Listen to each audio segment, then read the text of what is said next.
Hello दोस्तों, हम start करते हैं आज एसपीटी सामान्य विज्ञान, जिसमें कि हमारा फर्स्ट है जीव विज्ञान के सामान्य परिचय से।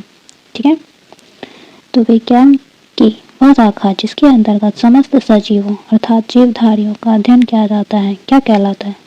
तो जीव विज्ञान कहलाता है। ठीक है, आगे है कि जीव विज्ञान शब्द का प्रयोग सर्वप्रथम किसने किया था?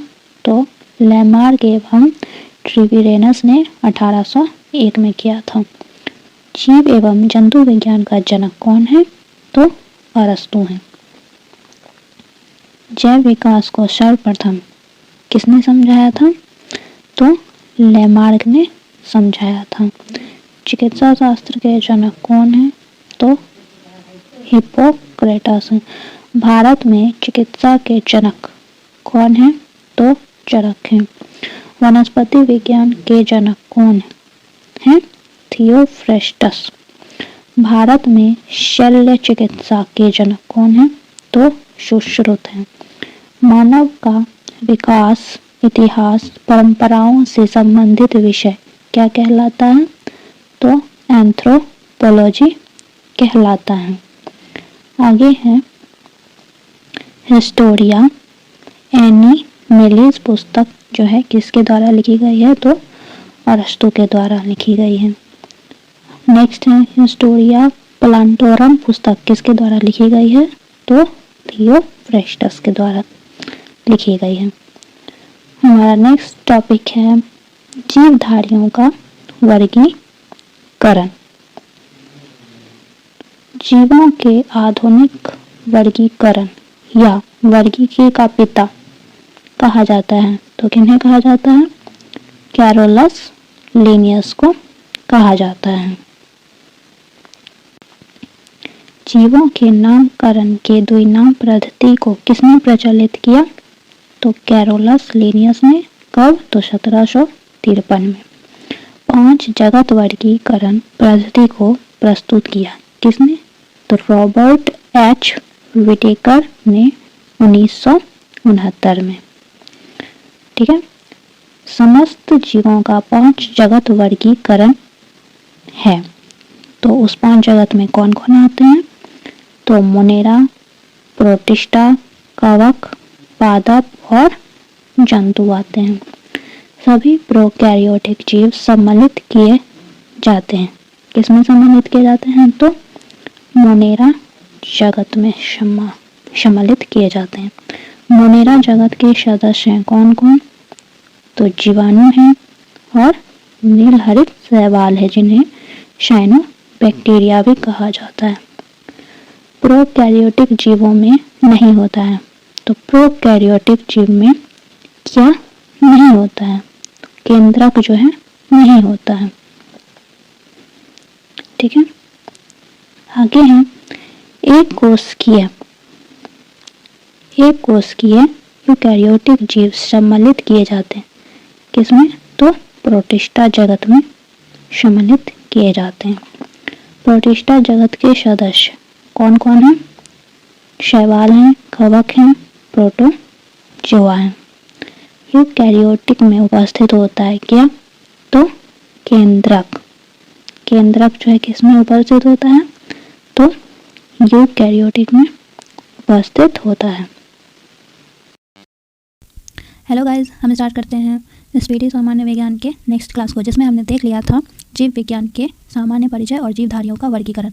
तो आज हमारा टॉपिक है जीवाणु से। तो अगर आपने पहला क्लास देखा है तो आपको ये कमेंट में जवाब देना है जो जीवाणु को किस जगत में रखा गया है। ठीक है, अब हम स्टार्ट करते हैं। जीवाणु की खोज किसने किया था? तो ल्यूवेन हॉक ने 1683 में किया था। जीवाणु विज्ञान के पिता कौन है? तो ल्यूवेन हॉक ही हैं। ठीक है, जीवाणु नाम दिया था किसने? तो एहरेनबर्ग ने 1829 में। कोशिकीय संरचना वाला छोटा जीव क्या होता है? तो जीवाणु होता है। जीवाणुओं की कोशिका भित्ति किसकी बनी होती है?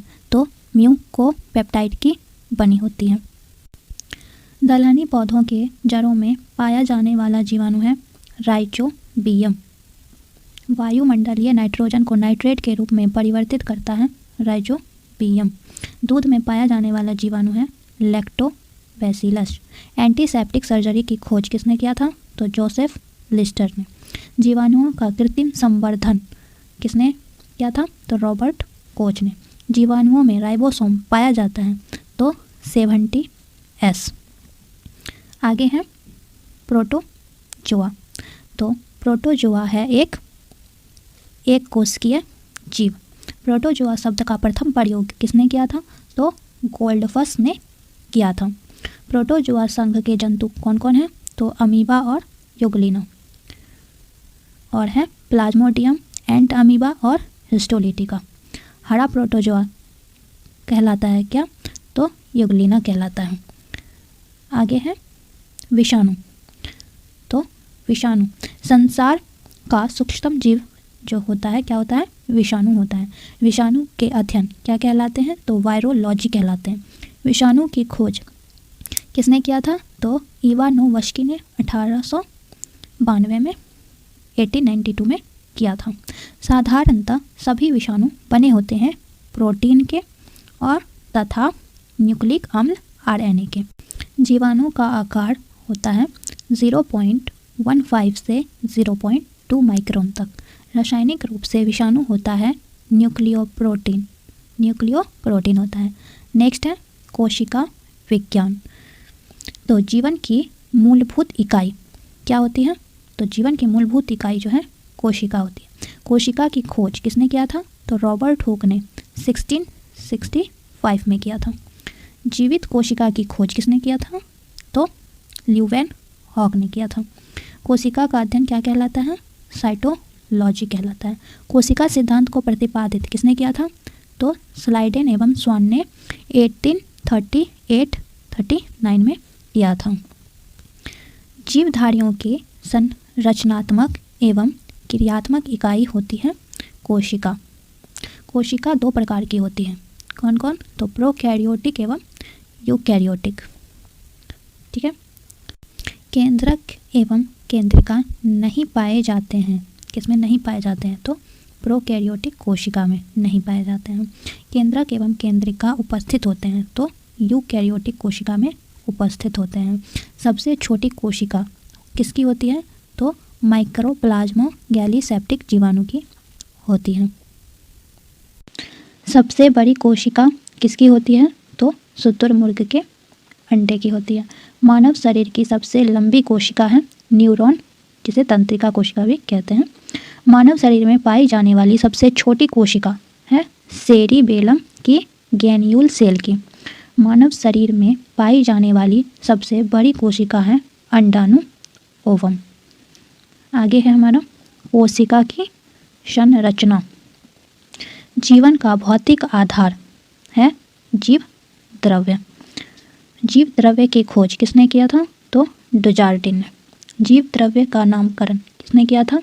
तो पुरकिंजे ने किया था 1839 में। आगे है जीव द्रव्य जीवन का भौतिक आधार है। जीव द्रव्य जीवन का भौतिक आधार है। किसका कथन है? तो ये कथन है हेक्सले का। ठीक है। जीव द्रव्य सिद्धांत दिया था किसने दिया था? तो सुल्ज ने दिया था। पादप कोशिकाओं का बाहरी आवरण कहलाता है क्या कहलाता है? कोशिका भित्ति कहलाता है। कोशिका भित्ति पाई जाती है किसमें पाई जाती है? तो कोशिका भित्ति जो है केवल पादप कोशिकाओं में पाई जाती है। कोशिका भित्ति जो है बनी होती है, किसकी बनी होती है? तो सेल्यूलोज की बनी होती है। कोशिका झिल्ली पाई जाती है। कोशिका झिल्ली जो है ये पाई जाती है, पादप और जंतु दोनों में पाई जाती है। कोशिका को एक निश्चित आकार एवं कोशिकांगों को सुरक्षा प्रदान करती है। कौन करती है? तो ये कोशिका झिल्ली प्रदान करती है। आगे है कोशिका झिल्ली, जिसे कि प्लाज्मा झिल्ली भी बोलते हैं।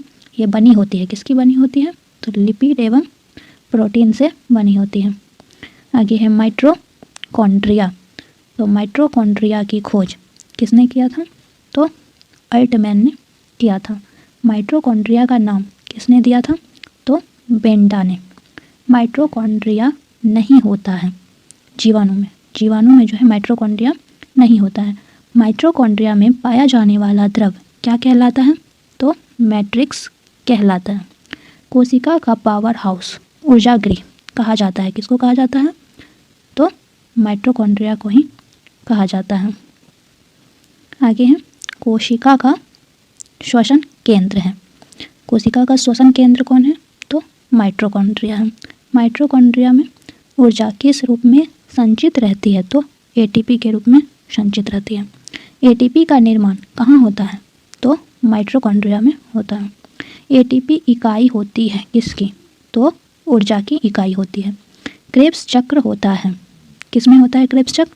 तो माइटोकॉन्ड्रिया में होता है। क्रेब्स चक्र की खोज किसने की थी? तो हैंस क्रेब्स ने की थी। माइटोकॉन्ड्रिया का दिल कहलाता है, क्या कहलाता है?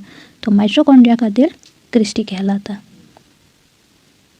हेलो गाइस, हम स्टार्ट करते हैं स्पीडी सामान्य विज्ञान के क्लास को, जिसमें हमने माइटोकॉन्ड्रिया तक देख लिया था। तो आपको बताना है माइटोकॉन्ड्रिया की खोज किसने की थी।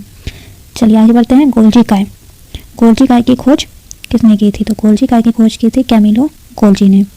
गोल्जी काय की क्रियात्मक इकाई को क्या कहते हैं? तो सिस्टर्नी कहते हैं। कोशिका का ट्रैफिक पुलिस यातायात प्रबंधक कहलाता है। कौन कहलाता है? तो गोल्जी काय कहलाता है। गोल्जी काय का मुख्य कार्य क्या होता है? तो स्त्रवन होता है। कार्बोहाइड्रेट का संश्लेषण किसके द्वारा होता है? तो गोल्जी काय के द्वारा होता है। नेक्स्ट है लाइसोसोम। तो लाइसोसोम की खोज किसने की थी? तो लाइसोसोम की खोज की थी डी डूबे ने 1848 में। लाइसोसोम एक प्रकार का होता है एंजाइम। लाइसोसोम का कार्य क्या होता है? तो लाइसोसोम का कार्य होता है बाह्य पदार्थों का भक्षण एवं पाचन करना। आत्महत्या की थैली क्या कहलाता है? तो लाइसोसोम कहलाता है। कोशिका का एटम बम कहलाता है लाइसोसोम कहलाता है। नेक्स्ट है राइबोसोम। तो राइबोसोम की खोज किसने की थी? तो पैलेड ने की थी 1953 में। राइबोसोम बने होते हैं आरएनए एवं प्रोटीन के। राइबोसोम का निर्माण होता है केंद्रिका के द्वारा। राइबोसोम दो प्रकार के होते हैं, 70S राइबोसोम और 80S राइबोसोम। प्रोकैरियोटिक में पाए जाते हैं 70S राइबोसोम और यूकैरियोटिक में पाए जाते हैं 80S राइबोसोम। प्रोटीन का संश्लेषण होता है किसके द्वारा? तो राइबोसोम के द्वारा। प्रोटीन की फैक्ट्री कहलाता है। प्रोटीन की फैक्ट्री कौन कहलाता है? तो राइबोसोम कहलाता है। लवक पाया जाता है किसमें? तो लवक पाया जाता है पादप में। लवक कितने प्रकार के होते हैं? तो लवक 3 प्रकार के होते हैं, अवर्णी लवक, वर्णी लवक और हरित लवक। तो अवर्णी लवक को ही ल्यूकोप्लास्ट बोलते हैं और वर्णी लवक को क्रोमोप्लास्ट बोलते हैं और हरित लवक को क्लोरोप्लास्ट बोलते हैं। अवर्णी लवक मुख्यतः पाए जाते हैं कहाँ पाए जाते हैं? तो अवर्णी लवक जो है हमेशा जड़ों की कोशिका में पाए जाते हैं और फूलों और बीजों को आकर्षक रंग प्रदान करता है। ये कौन करता है? तो ये वर्णी लवक क्रोमोप्लास्ट करता है। पौधों के पत्तियों का हरा रंग जो होता है वो किससे होता है? तो वो होता है हरित लवक से, जिसे क्लोरोप्लास्ट बोलते हैं। पत्तियों का रंग पीला होता है, ये किसके कारण होता है? तो ये होता है कैरोटीन के निर्माण के कारण। पर्ण हरित क्लोरोफिल में उपस्थित मुख्य धातु क्या होती है? तो मैग्नीशियम होती है। प्रकाश संश्लेषण में सहायता करता है, कौन का सहायता करता है? तो हरित लवक क्लोरोप्लास्ट। कोशिका का रसोई घर कहा जाता है। तो कोशिका का रसोई घर किसे कहा जाता है? तो हरित लवक को कहा जाता है। टमाटर में जो लाल रंग होता है उसका कारण क्या होता है? तो टमाटर में लाल रंग का कारण होता है लाइकोपीन। हल्दी में पीले रंग का कारण क्या होता है? तो जेंथोफिल होता है। पपीते में पीले रंग का कारण क्या होता है? तो कैरिका जेंथिन होता है। सेब में लाल रंग का कारण क्या होता है? तो एंथोसाइनिन होता है। मिर्च में लाल रंग का कारण क्या होता है? तो कैप्सेथिन होता है। गाजर में कौन सा वर्णक होता है? तो कैरोटीन होता है। नेक्स्ट है हमारा केंद्रक न्यूक्लियस। तो केंद्रक की खोज किसने की थी? तो रॉबर्ट ब्राउन ने की थी 1831 में। कोशिका प्रबंधक का कार्य कौन करता है? तो केंद्रक करता है। कोशिका का दिमाग कौन कहलाता है? केंद्रक ही कहलाता है। केंद्रक का मुख्य भाग होता है क्रोमेटिन होता है। क्रोमेटिन किसका बना होता है? तो क्रोमेटिन जो है प्रोटीन, हिस्टोन और डीएनए का बना होता है। कोशिका की निर्जीव रचना जो है वो रसधानी को कहा जाता है। रसधानी किसमें पाया जाता है? तो पादप कोशिका में पाया जाता है। तारकाय की खोज किसने की थी? तो बोवेरी ने तारकाय की खोज की थी। तारकाय पाया जाता है किसमें? तो तारकाय जो है वो पाया जाता है जंतु कोशिका में। कोशिका विभाजन, नेक्स्ट है कोशिका विभाजन। तो कोशिका विभाजन की क्रिया क्या कहलाती है? तो कैरियोकाइनेसिस कहलाती है। समसूत्री विभाजन मिटोसिस होता है क्या? तो कायी कोशिकाओं में। अर्धसूत्री विभाजन मियोसिस होता है लैंगिक जनन कोशिकाओं में। नेक्स्ट हमारा अर्धसूत्री विभाजन। तो अर्धसूत्री विभाजन होता है जीवाणुओं में। समसूत्री विभाजन की खोज किसने की थी? तो वाल्टर फ्लेमिंग ने। अर्धसूत्री विभाजन की खोज किसने की थी? तो फार्मर एवं मूरे ने। नेक्स्ट है हमारा जैव विकास। तो हम जैव विकास को भी देख लेते हैं। जैव विकास, प्राकृतिक वर्ण का सिद्धांत किसने दिया था? तो प्राकृतिक वर्ण का सिद्धांत दिया था डार्विन ने। उत्परिवर्तन का सिद्धांत किसने दिया था? ह्यूगो डी ब्रीज ने दिया था। नेचुरल सिलेक्शन जिसे प्राकृतिक चयन बोलते हैं उसका सिद्धांत किसने दिया था? तो डार्विन ने दिया था। विकास के सिद्धांत का प्रतिपादन किसने किया था? डार्विन ने किया था। नेक्स्ट टॉपिक हमारा आनुवंशिकी। तो आनुवंशिकी के पिता या जनक किन्हें कहा जाता है? तो ग्रेगरी जॉन मेंडल को कहा जाता है। आनुवंशिकी संबंधी प्रयोग के लिए मेंडल ने किस पौधे का चुनाव किया था? तो मटर के पौधे का चुनाव किया था। आनुवंशिकता के विज्ञान को आनुवंशिकी कहा जाता है। आनुवंशिकता के विज्ञान को आनुवंशिकी कहा था। किसने कहा था? तो डब्ल्यू वाटसन ने कहा था। जेनेटिक शब्द का सर्वप्रथम प्रयोग किया था। किसने किया था? तो रॉबर्ट वाटसन ने 1905 में किया था। आनुवंशिकी उत्परिवर्तन होता है किसमें होता है? तो क्रोमोसोम में होता है। आनुवंशिकता की मूल इकाई होती है। मूल इकाई क्या होती है? तो जीन होती है। जीन शब्द का प्रयोग सर्वप्रथम किसने किया था? तो विल्हेम जोहानसन ने 1909 में किया था। जीन जो है अवस्थित होती है किसमें होती है अवस्थित? तो गुणसूत्रों में। एक जीन एक एंजाइम सिद्धांत को प्रतिपादित किया था। किसने प्रतिपादित किया था? तो बीटल एवं टैटम ने। गैमेट की शुद्धता के नियम का प्रतिपादन किसने किया था? तो मेंडल ने किया था। जीवन की उत्पत्ति हुई है किस काल में? तो प्री कैम्ब्रियन काल में। आनुवंशिक गुणों का वाहक होता है। आनुवंशिक गुणों का वाहक होता है। क्या होता है? तो गुणसूत्र होता है। गुणसूत्र या क्रोमोसोम की जो खोज हुई थी कब हुई थी और किसने की थी? तो स्ट्रासबर्गर ने 1875 में किया था। आगे है क्रोमोसोम। गुणसूत्र शब्द का जो नामकरण या सर्वप्रथम प्रयोग किसने किया था? तो वाल्डेयर ने 1888 में किया था। गुणसूत्रों का निर्माण होता है किससे होता है? क्रोमेटिन नामक पदार्थ से होता है। मनुष्य तथा जंतुओं में लिंग निर्धारण होता है किसके द्वारा होता है? तो गुणसूत्रों के द्वारा होता है। मनुष्य में गुणसूत्रों की संख्या कितनी होती है? तो 44 अर्थात 23 पेयर, मतलब 44 अर्थात 23 जोड़ी। मनुष्य में जो गुणसूत्रों की संख्या होती है जोड़ी में 23 सही है, पर वैसे जो है 46 होगी, 46 होगी। यहाँ मिस प्रिंट है थोड़ा, तो 23 जोड़ी जो है एकदम सही है। आगे है लिंग गुणसूत्र कहलाता है। कौन कहलाता है? तो 23वां जोड़ा कहलाता है। पुरुष व स्त्री जिन संगठन होता है कौन सा? तो एक्स वाई तथा एक्स एक्स। पुरुष में 23वां जोड़ा गुणसूत्र होता है कौन सा? तो एक्स और वाई। महिला में 23वां जोड़ा गुणसूत्र होता है कौन सा? तो एक्स और एक्स। ठीक है। मानव में बच्चों का लिंग निर्धारण होता है किससे होता है? तो पिता के गुणसूत्र जो एक्स वाई होते हैं उसी के द्वारा बच्चों का लिंग निर्धारण होता है। एक लड़का अपने पिता से विरासत में गुणसूत्र प्राप्त करता है कौन सा? तो 22 + वाई गुणसूत्र प्राप्त करता है। नेक्स्ट है न्यूक्लिक अम्ल। तो न्यूक्लिक अम्ल की खोज किसने की थी? तो जर्मन वैज्ञानिक ने की थी जिनका नाम था फ्रेडरिक मीसर। और कब किया था? तो 1869 में किया था। न्यूक्लिक अम्ल का निर्माण कहाँ होता है? तो न्यूक्लियोटाइड से होता है न्यूक्लिक अम्ल का निर्माण। नेक्स्ट है 2 न्यूक्लिक अम्ल हैं। 2 न्यूक्लिक अम्ल कौन सा है? तो आरएनए और डीएनए है। ठीक है। आरएनए का जो पूर्ण रूप है क्या होता है? तो राइबो न्यूक्लिक एसिड होता है। और डीएनए का फुल फॉर्म होता है deoxy ribo nucleic acid. DNA का फुल फॉर्म होता है। डीएनए का जो डबल हेलिक्स मॉडल है किसने दिया था? तो वाटसन एवं क्रिक ने दिया था, 1953 में दिया था। वाटसन एवं क्रिक को नोबेल पुरस्कार मिला था, कब मिला था? तो 1962 में मिला था। ठीक है। डीएनए संश्लेषण का प्रतिपादन किसने किया था? तो कॉर्नबर्ग ने किया था। डीएनए होता है, डीएनए क्या होता है? एक आनुवंशिक पदार्थ होता है। डीएनए का मुख्य कार्य क्या होता है? तो प्रोटीन संश्लेषण होता है। प्रोटीन संश्लेषण को नियंत्रित करना तथा आनुवंशिक क्रियाओं का संचालन करना, ये सभी जो है डीएनए। हेलो गाइस, हम स्टार्ट करते हैं स्पीडी सामान्य विज्ञान के अगली क्लास को, जिसमें हमने डीएनए के मुख्य कार्य तक देख लिया था। तो आगे है प्रयोगशाला में सर्वप्रथम डीएनए का संश्लेषण किसने किया था? तो हरगोविंद खुराना ने किया था।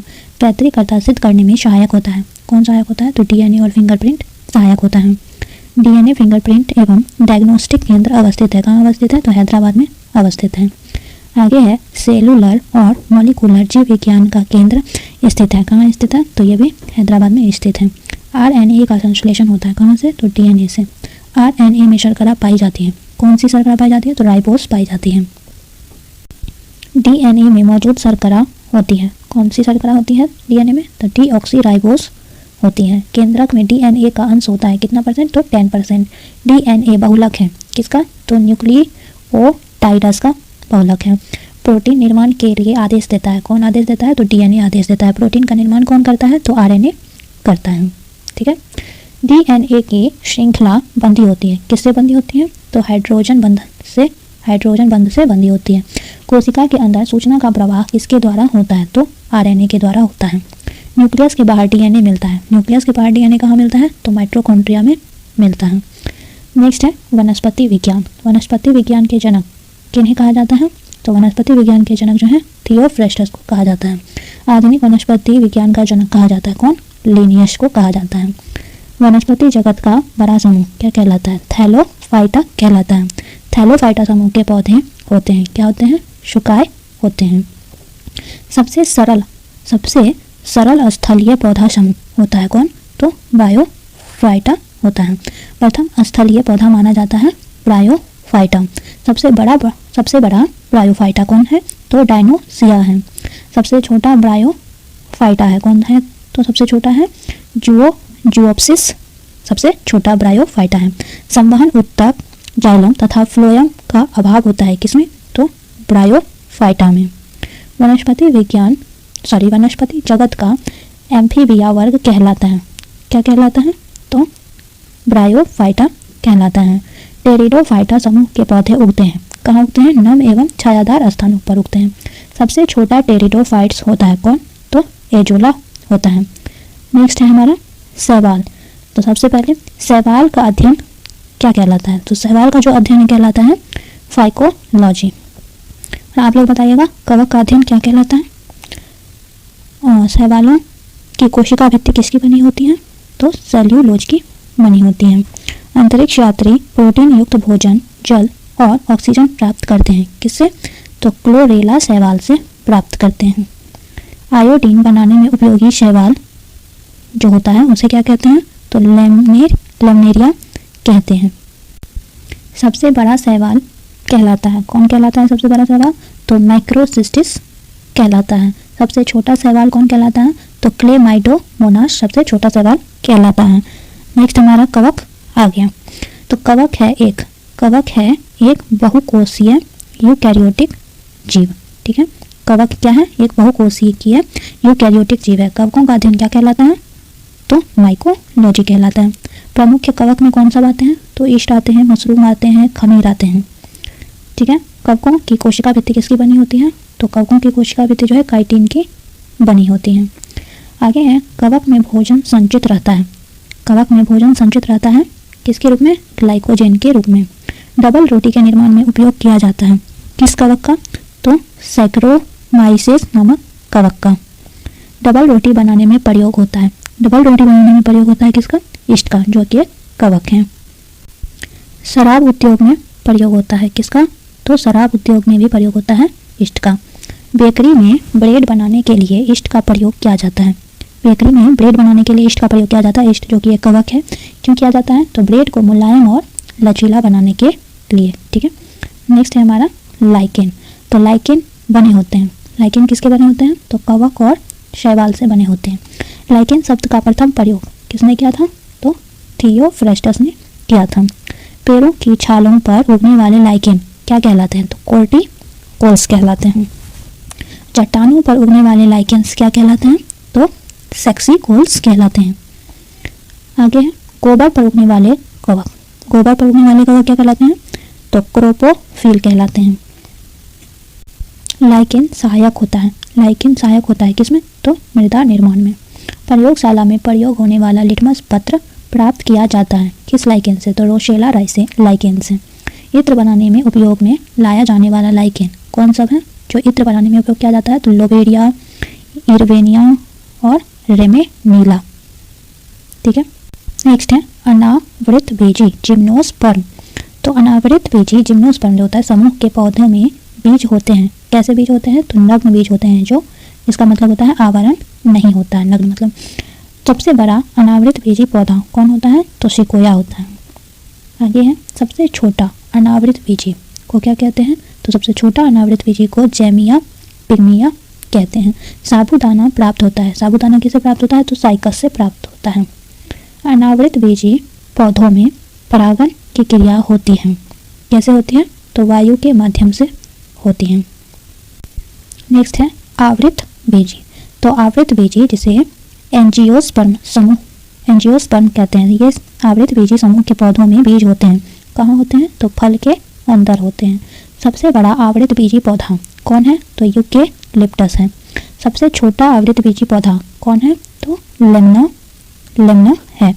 सबसे छोटा बीज होता है, सबसे छोटा बीज कौन होता है? तो आर्किड होता है। सबसे बड़ा बीज कौन होता है? तो लोडोसिया जो है सबसे बड़ा बीज होता है। सबसे ऊंचा पौधा कौन होता है? तो सिकोया सेम्परविरेंस होता है।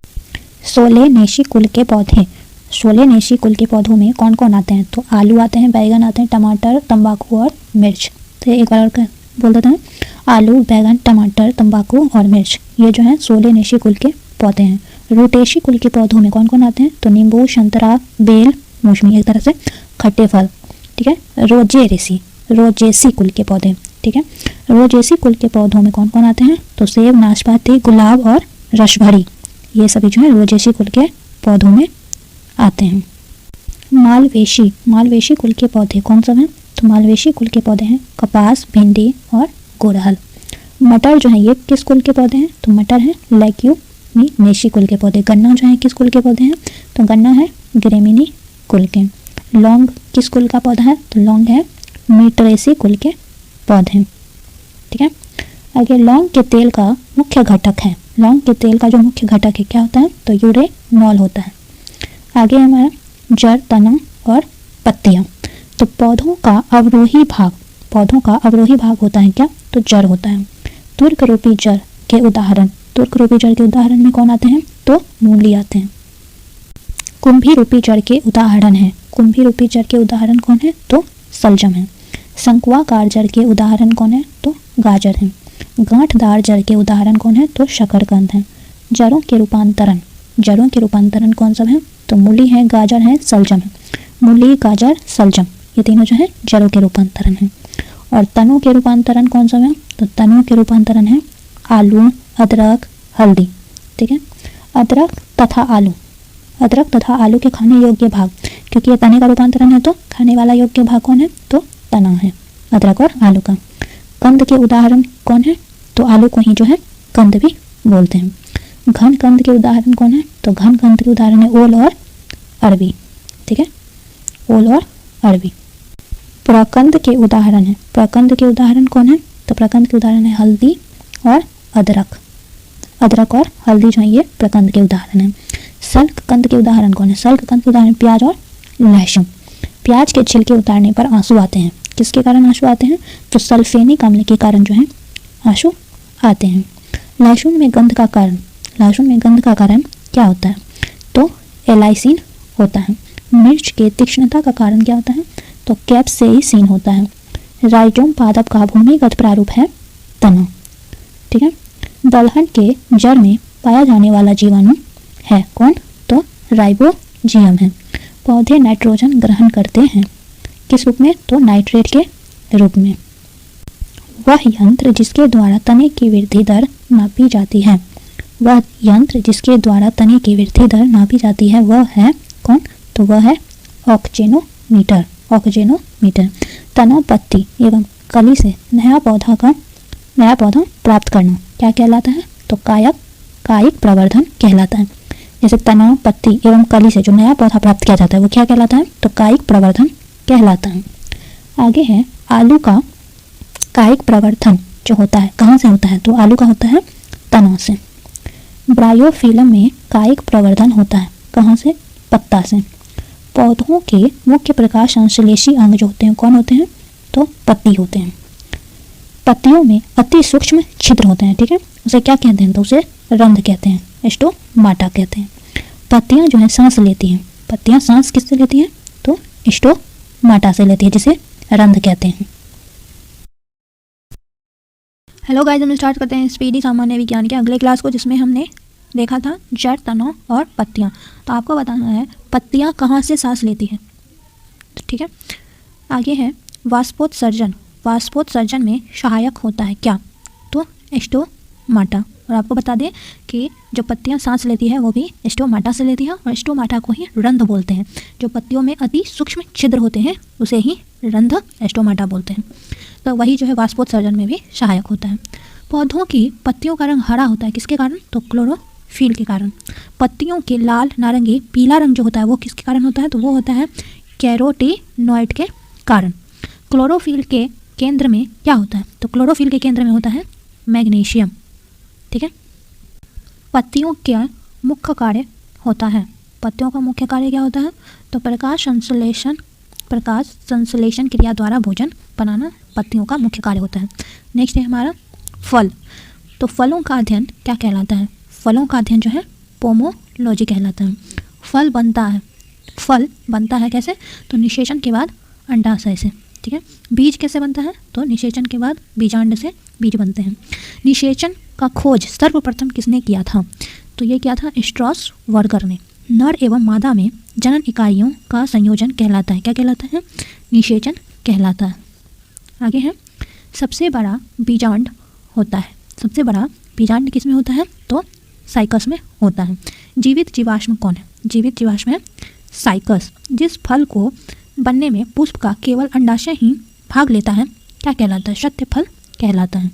जिस फल को बनने में अंडाशय के अतिरिक्त पुष्प के अन्य भाग, पुष्पासन, बाह्यदल, अन्य भाग यही हुए पुष्पासन और बाह्यदल, तो पुष्प के अन्य भाग भी भाग लेते हैं, उसे क्या कहते हैं? तो उसे जो है असत्य फल कहते हैं। सत्य फल के उदाहरण में कौन सब आते हैं? सत्य फल के उदाहरण में जो है आम, मटर, ये सब आते हैं। असत्य फल के उदाहरण में कौन सब आते हैं? तो सेब, नाशपाती, कटहल, ये सब असत्य फल के उदाहरण में आते हैं। सारोसिस फल है कौन सा? तो सहतूत, अनानास और कटहल। आम, इमली, पपीता, बेर का कौन सा भाग है जो खाने योग्य भाग है? तो मध्य फल भित्ति। तो देखिए मध्य फल भित्ति जो है खाने वाला भाग है, किसका किसका? तो आम का, इमली का, पपीता और बेर का। अमरूद, अंगूर और शरीफा तथा टमाटर के खाने योग्य भाग कौन से हैं? तो इसके हैं फल भित्ति, ठीक है, फल भित्ति। लीची का खाने योग्य भाग होता है, लीची का खाने योग्य भाग होता है एडिल, ठीक है। नारियल का खाने योग्य भाग होता है भ्रूण पोष। फूल गोभी का खाने योग्य भाग होता है पुष्पक्रम, ठीक है, पुष्पक्रम होता है। नेक्स्ट है हमारा फूल। पौधों का जनन अंग होता है, पौधों का जो जनन अंग होता है क्या होता है? तो पुष्प होता है, पौधों का जनन अंग फूल। पुष्पों का अध्ययन क्या कहलाता है? एंथ्रोपोलॉजी कहलाता है। फूलों की खेती क्या कहलाता है? तो फूलों की खेती जो है फ्लोरिकल्चर कहलाता है। फूलों की खेती बोलेंगे तो फ्लोरिकल्चर, और पुष्पों का अध्ययन बोलेंगे तो एंथ्रोपोलॉजी। पुष्प का नर अंग कहलाता है, पुष्प का जो नर अंग होता है उसे कहते हैं पुंकेसर। और पुष्प का मादा अंग जो है कहलाता है अंडप, जिसे कार्पेल भी कहते हैं। सबसे छोटा पुष्प कौन है? तो सबसे छोटा पुष्प है बुलफिया। सबसे बड़ा पुष्प कौन है? तो रेफ्लेसिया, ठीक है। नेक्स्ट है पादप उत्तक। तो कोशिकाओं का समूह जिसकी उत्पत्ति, संरचना तथा कार्य समान होती है क्या कहलाती है? तो उत्तक कहलाती है। कोशिकाओं का समूह जिसकी उत्पत्ति, संरचना तथा कार्य समान होती है कहलाते हैं उत्तक। उत्तक शब्द का सर्वप्रथम प्रयोग किसने किया था? तो बीचट ने किया था, बीचट ने किया था। बहुत इंपॉर्टेंट क्वेश्चन है, आप लोग पूरा देखिए। शरीर में ऊतकों का निर्माण होता है। शरीर में ऊतकों का निर्माण होता है किससे? तो प्रोटीन से होता है। जाइलम एवं फ्लोएम है, क्या है? तो जाइलम एवं फ्लोएम जो है संवहनीय ऊतक है। पत्तियों में बने खाद्य पदार्थों को फ्लोएम, पत्तियों में बने खाद्य पदार्थों को पौधों के अन्य भागों तक कौन पहुंचाता है? तो फ्लोएम पहुंचाता है। ठीक है, खाद्य पदार्थ को पहुंचाने वाले को फ्लोएम बोलते हैं। और पौधों के जड़ों द्वारा अवशोषित जल तथा खनिज लवण को पौधों के विभिन्न भागों तक पहुंचाता है कौन? तो जाइलम। देखिए, जल से जाइलम, जल पहुंचाता है तो कौन पहुंचाता है? जाइलम। तो जो खाद्य पहुंचाता है वो हो जाएगा फ्लोएम। ठीक है, नेक्स्ट है हमारा शरीर के ऊतकों तथा अंगों को आपस में जोड़ने का कार्य करता है। शरीर के ऊतकों तथा अंगों को आपस में जोड़ने का कार्य कौन करता है? तो संयोजी ऊतक करता है। ठीक है, रक्त एक प्रकार का क्या होता है? तो रक्त एक प्रकार का संयोजी ऊतक ही होता है। नेक्स्ट हमारा प्रकाश संश्लेषण। प्रकाश संश्लेषण पेड़ व पौधे द्वारा खाना तैयार करने की प्रक्रिया क्या कहलाती है? तो प्रकाश संश्लेषण कहलाती है, जिसे फोटोसिंथेसिस भी कहते हैं। प्रकाश संश्लेषण की इकाई है क्वांटोसोम। प्रकाश संश्लेषण के लिए आवश्यक होता है, क्या सब आवश्यक होता है? तो कार्बन डाइऑक्साइड, पानी, क्लोरोफिल एवं सूर्य का प्रकाश आवश्यक होता है। नीचे हमारा प्रकाश ऊर्जा का रासायनिक ऊर्जा में रूपांतरण होता है, किसके द्वारा होता है? तो प्रकाश ऊर्जा का रासायनिक ऊर्जा में रूपांतरण होता है प्रकाश संश्लेषण द्वारा। क्लोरोफिल प्रकाश के किन रंगों को ग्रहण करता है? तो बैगनी, नीला तथा लाल रंग को ग्रहण करता है। प्रकाश संश्लेषण की दर सबसे अधिक होती है किसमें? तो प्रकाश संश्लेषण की दर जो सबसे अधिक होती है लाल रंग के प्रकाश में, और प्रकाश संश्लेषण की दर सबसे कम होती है तो बैगनी रंग के प्रकाश में। नेक्स्ट है प्रकाश संश्लेषण क्रिया होती है। प्रकाश संश्लेषण जो क्रिया होती है वो कब होती है? तो ये जो है दिन में होती है। ठीक है, प्रकाश संश्लेषण में ऑक्सीजन निकलता है जिसे उपचयन होता है। ठीक है, जल से प्रकाश संश्लेषण में जो ऑक्सीजन निकलता है कहाँ से? तो जल से निकलता है।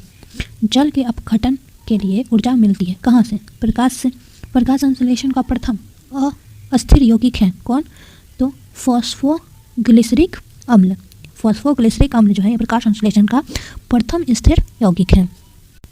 वायुमंडल में ऑक्सीजन की मात्रा संतुलित होती है किसके द्वारा? तो प्रकाश संश्लेषण के द्वारा।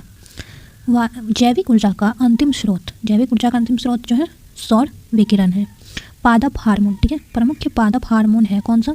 तो ऑक्सिन है, जिब्रेलिन है, एथिलीन है, फ्लोरीजेन और साइटोकाइनिन। बहुत इंपॉर्टेंट है पादप hormone, auxin, gibberellin, ethylene, florigen और साइटोकाइनिन। नेक्स्ट है हमारा वृद्धि वर्धक पादप हार्मोन। वृद्धि वर्धक पादप हार्मोन जो है इसमें कौन सा आते हैं? तो ऑक्सिन आते हैं, जिब्रेलिन आते हैं, साइटोकाइनिन आते हैं। ठीक है, वृद्धि निरोधक पादप हार्मोन ये कहाँ आते हैं? तो एब्सिसिक अम्ल और तथा एथिलीन। ठीक है, वृद्धि निरोधक पादप हार्मोन है एब्सिसिक अम्ल तथा एथिलीन। आगे हमारा खोजा गया प्रथम पादप हार्मोन है।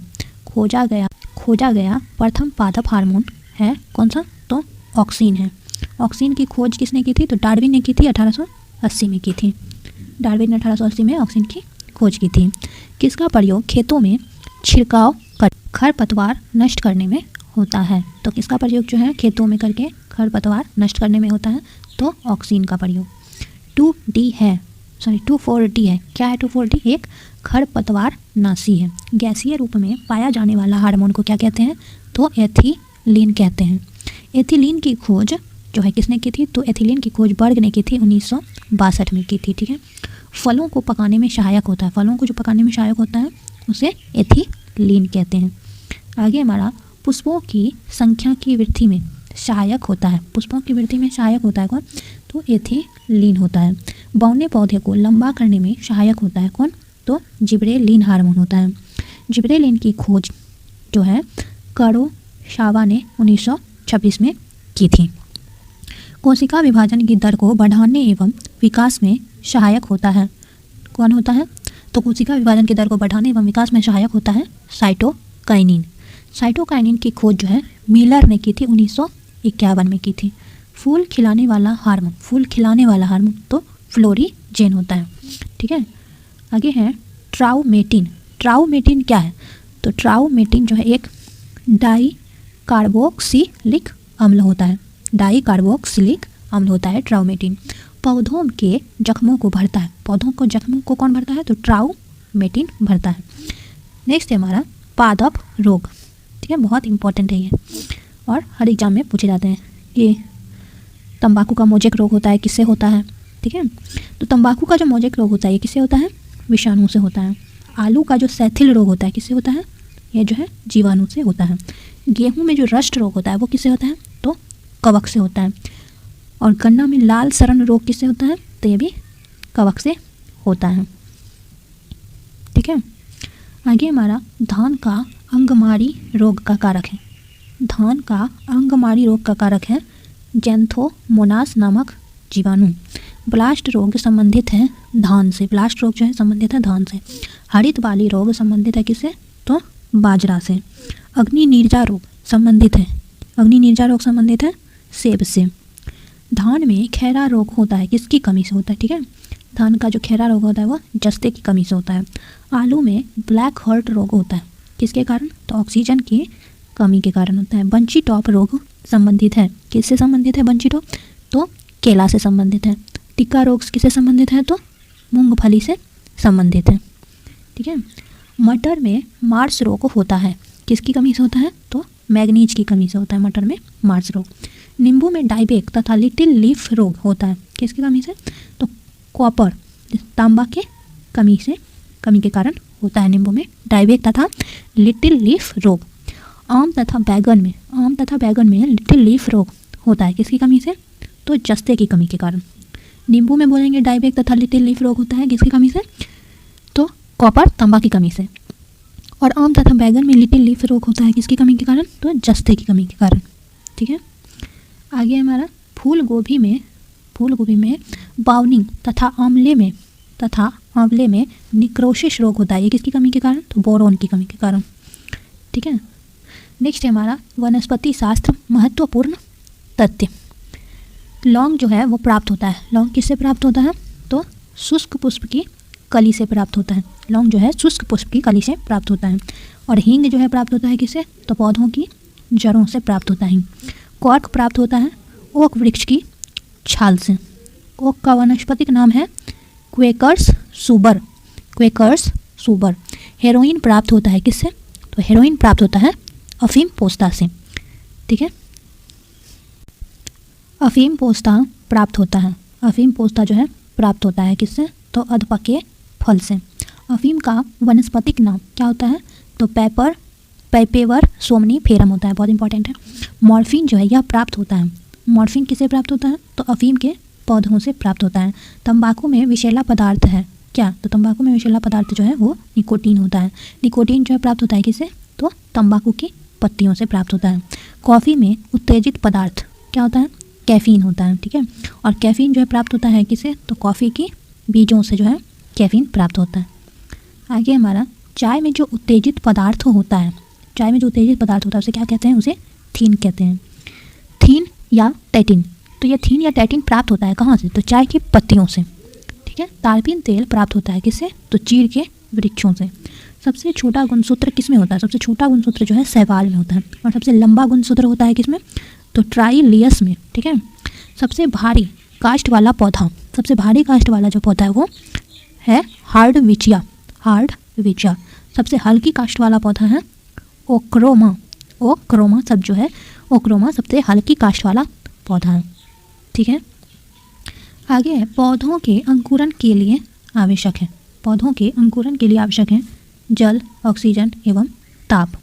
पौधों की आयु का पता लगाया जा सकता है कैसे? तो वृद्धि वलय या वार्षिक वलय को गिनकर पता लगाया जाता है। वार्षिक वलयों का अध्ययन क्या कहलाता है? वार्षिक वलयों का अध्ययन जो है डेंड्रोक्रोनोलॉजी कहलाता है। पौधों के लिए कितने पोषक तत्वों की आवश्यक होती है? पौधों के लिए 16 पोषक तत्वों की आवश्यक होती है। मरुस्थल में उगने वाला पौधा जीरोफाइट कहलाता है और चट्टानों पर उगने वाले पौधे को लिथोफाइट कहते हैं। ठीक है, पौधों के लिए पोषक तत्वों की आवश्यक जो है 16 होती है। मरुस्थल में उगने वाले पौधे को जीरोफाइट बोलते हैं और चट्टानों पर उगने वाले पौधे को लिथोफाइट बोलते हैं। कल की क्लास में हम लोग जंतु विज्ञान से स्टार्ट करेंगे। ठीक है,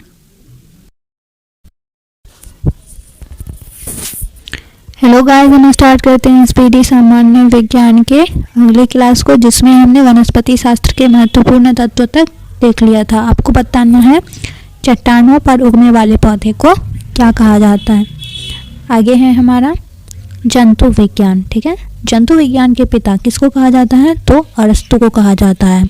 प्राणी जगत का सबसे बड़ा संघ कौन होता है, तो आर्थ्रोपोडा होता है। आर्थ्रोपोडा संघ के जीव में कौन सा आते हैं, तो तिलचट्टा आते हैं, मच्छर आते हैं, खटमल, मक्खी और झींगा मछली आते हैं। ठीक है, कॉकरोच के हृदय में होते हैं कितने कोष्ठक होते हैं, कॉकरोच के हृदय में जो है 13 कोष्ठक होते हैं। ठीक है, कीटों में पैरों की संख्या कितनी होती है, कीटों में जो पैरों की संख्या है 6 होती है। जंतु जगत का दूसरा बड़ा संघ कौन होता है, तो जंतु जगत का दूसरा बड़ा संघ जो है मोलस्का होता है। मोलस्का संघ के जीव हैं कौन सा, तो ऑक्टोपस और घोंघा। ऑक्टोपस है एक मृदु कवची जिसको मोलस्का कहते हैं। ठीक है, मोलस्का संघ के जीव में जो श्वसन होता है किसके द्वारा होता है, गिल्स के द्वारा होता है। ठीक है, मोलस्का संघ में उत्सर्जन जो है किसके द्वारा होता है, मोलस्का संघ में जो उत्सर्जन होता है वो वृकों के द्वारा होता है। प्रोटोजोआ संघ के जीव होते हैं एक कोशिकीय होते हैं। प्रोटोजोआ नाम किसने दिया था, तो गोल्डफिश ने दिया था। प्रोटोजोआ संघ के जीव हैं अमीबा, युगलिना, पैरामीशियम। पोरीफेरा संघ के जीव में कौन सा आते हैं, तो पोरीफोरा संघ के जीव में साइकोन और स्पंज आते हैं। पोरीफेरा संघ के जीव क्या कहलाते हैं, पोरीफोरा संघ के जीव जो हैं स्पंज कहलाते हैं। एनीलिडा संघ के जीव क्या कहलाते हैं, तो केचुआ और जोक कहलाते हैं। केचुए में जो होती है कितनी हृदय होती है, केचुए में जो है 4 जोड़ी हृदय होती है। एनीलिडा संघ के जीवों में जो श्वसन होता है कहाँ से होता है, त्वचा से होता है। ठीक है, इकाई नोड मेटा संघ के जीव हैं। इकाई नोड मेटा संघ के जीव हैं कौन सा, तो जेलीफिश, तारा मछली, ब्रिटिल स्टार। सेलिनट्रेडा संघ के जीव हैं हाइड्रा और मूंगा। हाइड्रा की खोज किसने की थी, तो ल्यूवेन हॉक ने की थी। एम्फीबिया वर्ग के प्राणी होते हैं उभयचर। एम्फीबिया वर्ग के प्राणी होते हैं उभयचर होते हैं। उभयचर का अर्थ क्या होता है, तो जल एवं स्थल दोनों में रहने वाले प्राणी को जो है उभयचर कहते हैं, जैसे मेढक।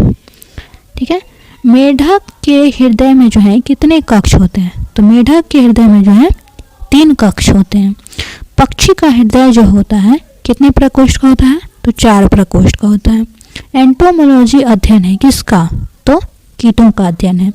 पक्षियों का अध्ययन है कौन, तो ऑर्निथोलॉजी। पक्षियों का जो अध्ययन कहलाता है क्या कहलाता है, ऑर्निथोलॉजी कहलाता है। पृथ्वी पर सबसे बड़ा, ऊंचा एवं विशालतम जीवित पक्षी कौन है, शुतुरमुर्ग है, जो कहाँ पाया जाता है, अफ्रीका में पाया जाता है। विश्व का दूसरा विशाल पक्षी कौन है, तो एमू है। सबसे छोटा पक्षी कौन है, सबसे छोटा पक्षी जो है हमिंग बर्ड है। स्तनधारियों का मूलभूत लक्षण है डायफार्म।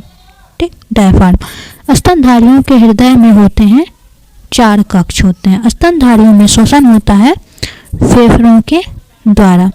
सबसे बड़ा स्तनधारी होता है ब्लू जिसे नीला व्हेल बोलते हैं।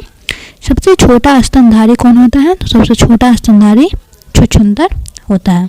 सबसे लंबा स्तनधारी कौन होता है, तो जिराफ जो है सबसे लंबा स्तनधारी होता है। डॉल्फिन जो होते हैं, डॉल्फिन वर्गीकृत किए जाते हैं, किसमें वर्गीकृत किए जाते हैं, तो स्तनी में वर्गीकृत किए जाते हैं। सबसे बड़ा अकशेरुकी जो है वो स्क्विड होते हैं। अंडा देने वाला एकमात्र स्तनधारी डक बिल्ड प्लेटिपस होते हैं। सबसे बड़ा स्थलीय जंतु अफ्रीकी हाथी होता है।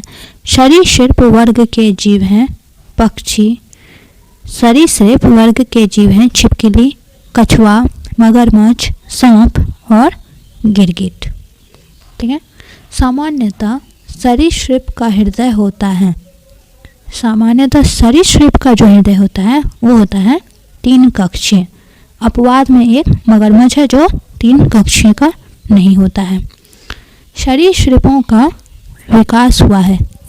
किस युग में? तो सरीसृपों का जो विकास हुआ है वो मेसोजोइक युग में हुआ है। डायनासोर थे मेसोजोइक सरीसृप।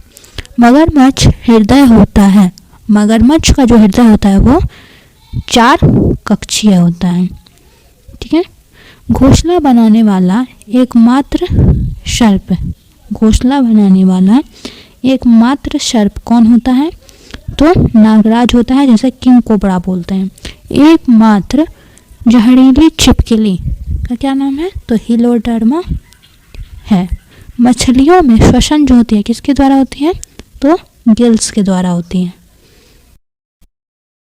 हेलो गाइस, हम स्टार्ट करते हैं इस वेरी सामान्य विज्ञान की क्लास को, जिसमें हमने जंतु विज्ञान तक देख लिया था। तो आपको बताना है एकमात्र ऐसा सर्प कौन है जो घोंसला बनाता है। ठीक है। अब हम लोग आगे करते हैं जंतु उत्तक। तो रचना एवं उत्पत्ति के समान कोशिका का समूह क्या कहलाता है? तो उत्तक कहलाता है। उत्तक का अध्ययन क्या कहलाता है? उत्तक का अध्ययन जो है हिस्टोलॉजी कहलाता है। शरीर में उत्तकों का निर्माण होता है, किससे होता है? शरीर में जो उत्तकों का निर्माण होता है वो प्रोटीन से होता है। विभिन्न उत्तकों एवं अंगों को जोड़ने का कार्य कौन उत्तक करता है? तो विभिन्न उत्तकों एवं अंगों को जोड़ने का कार्य जो है संयोजी उत्तक करता है।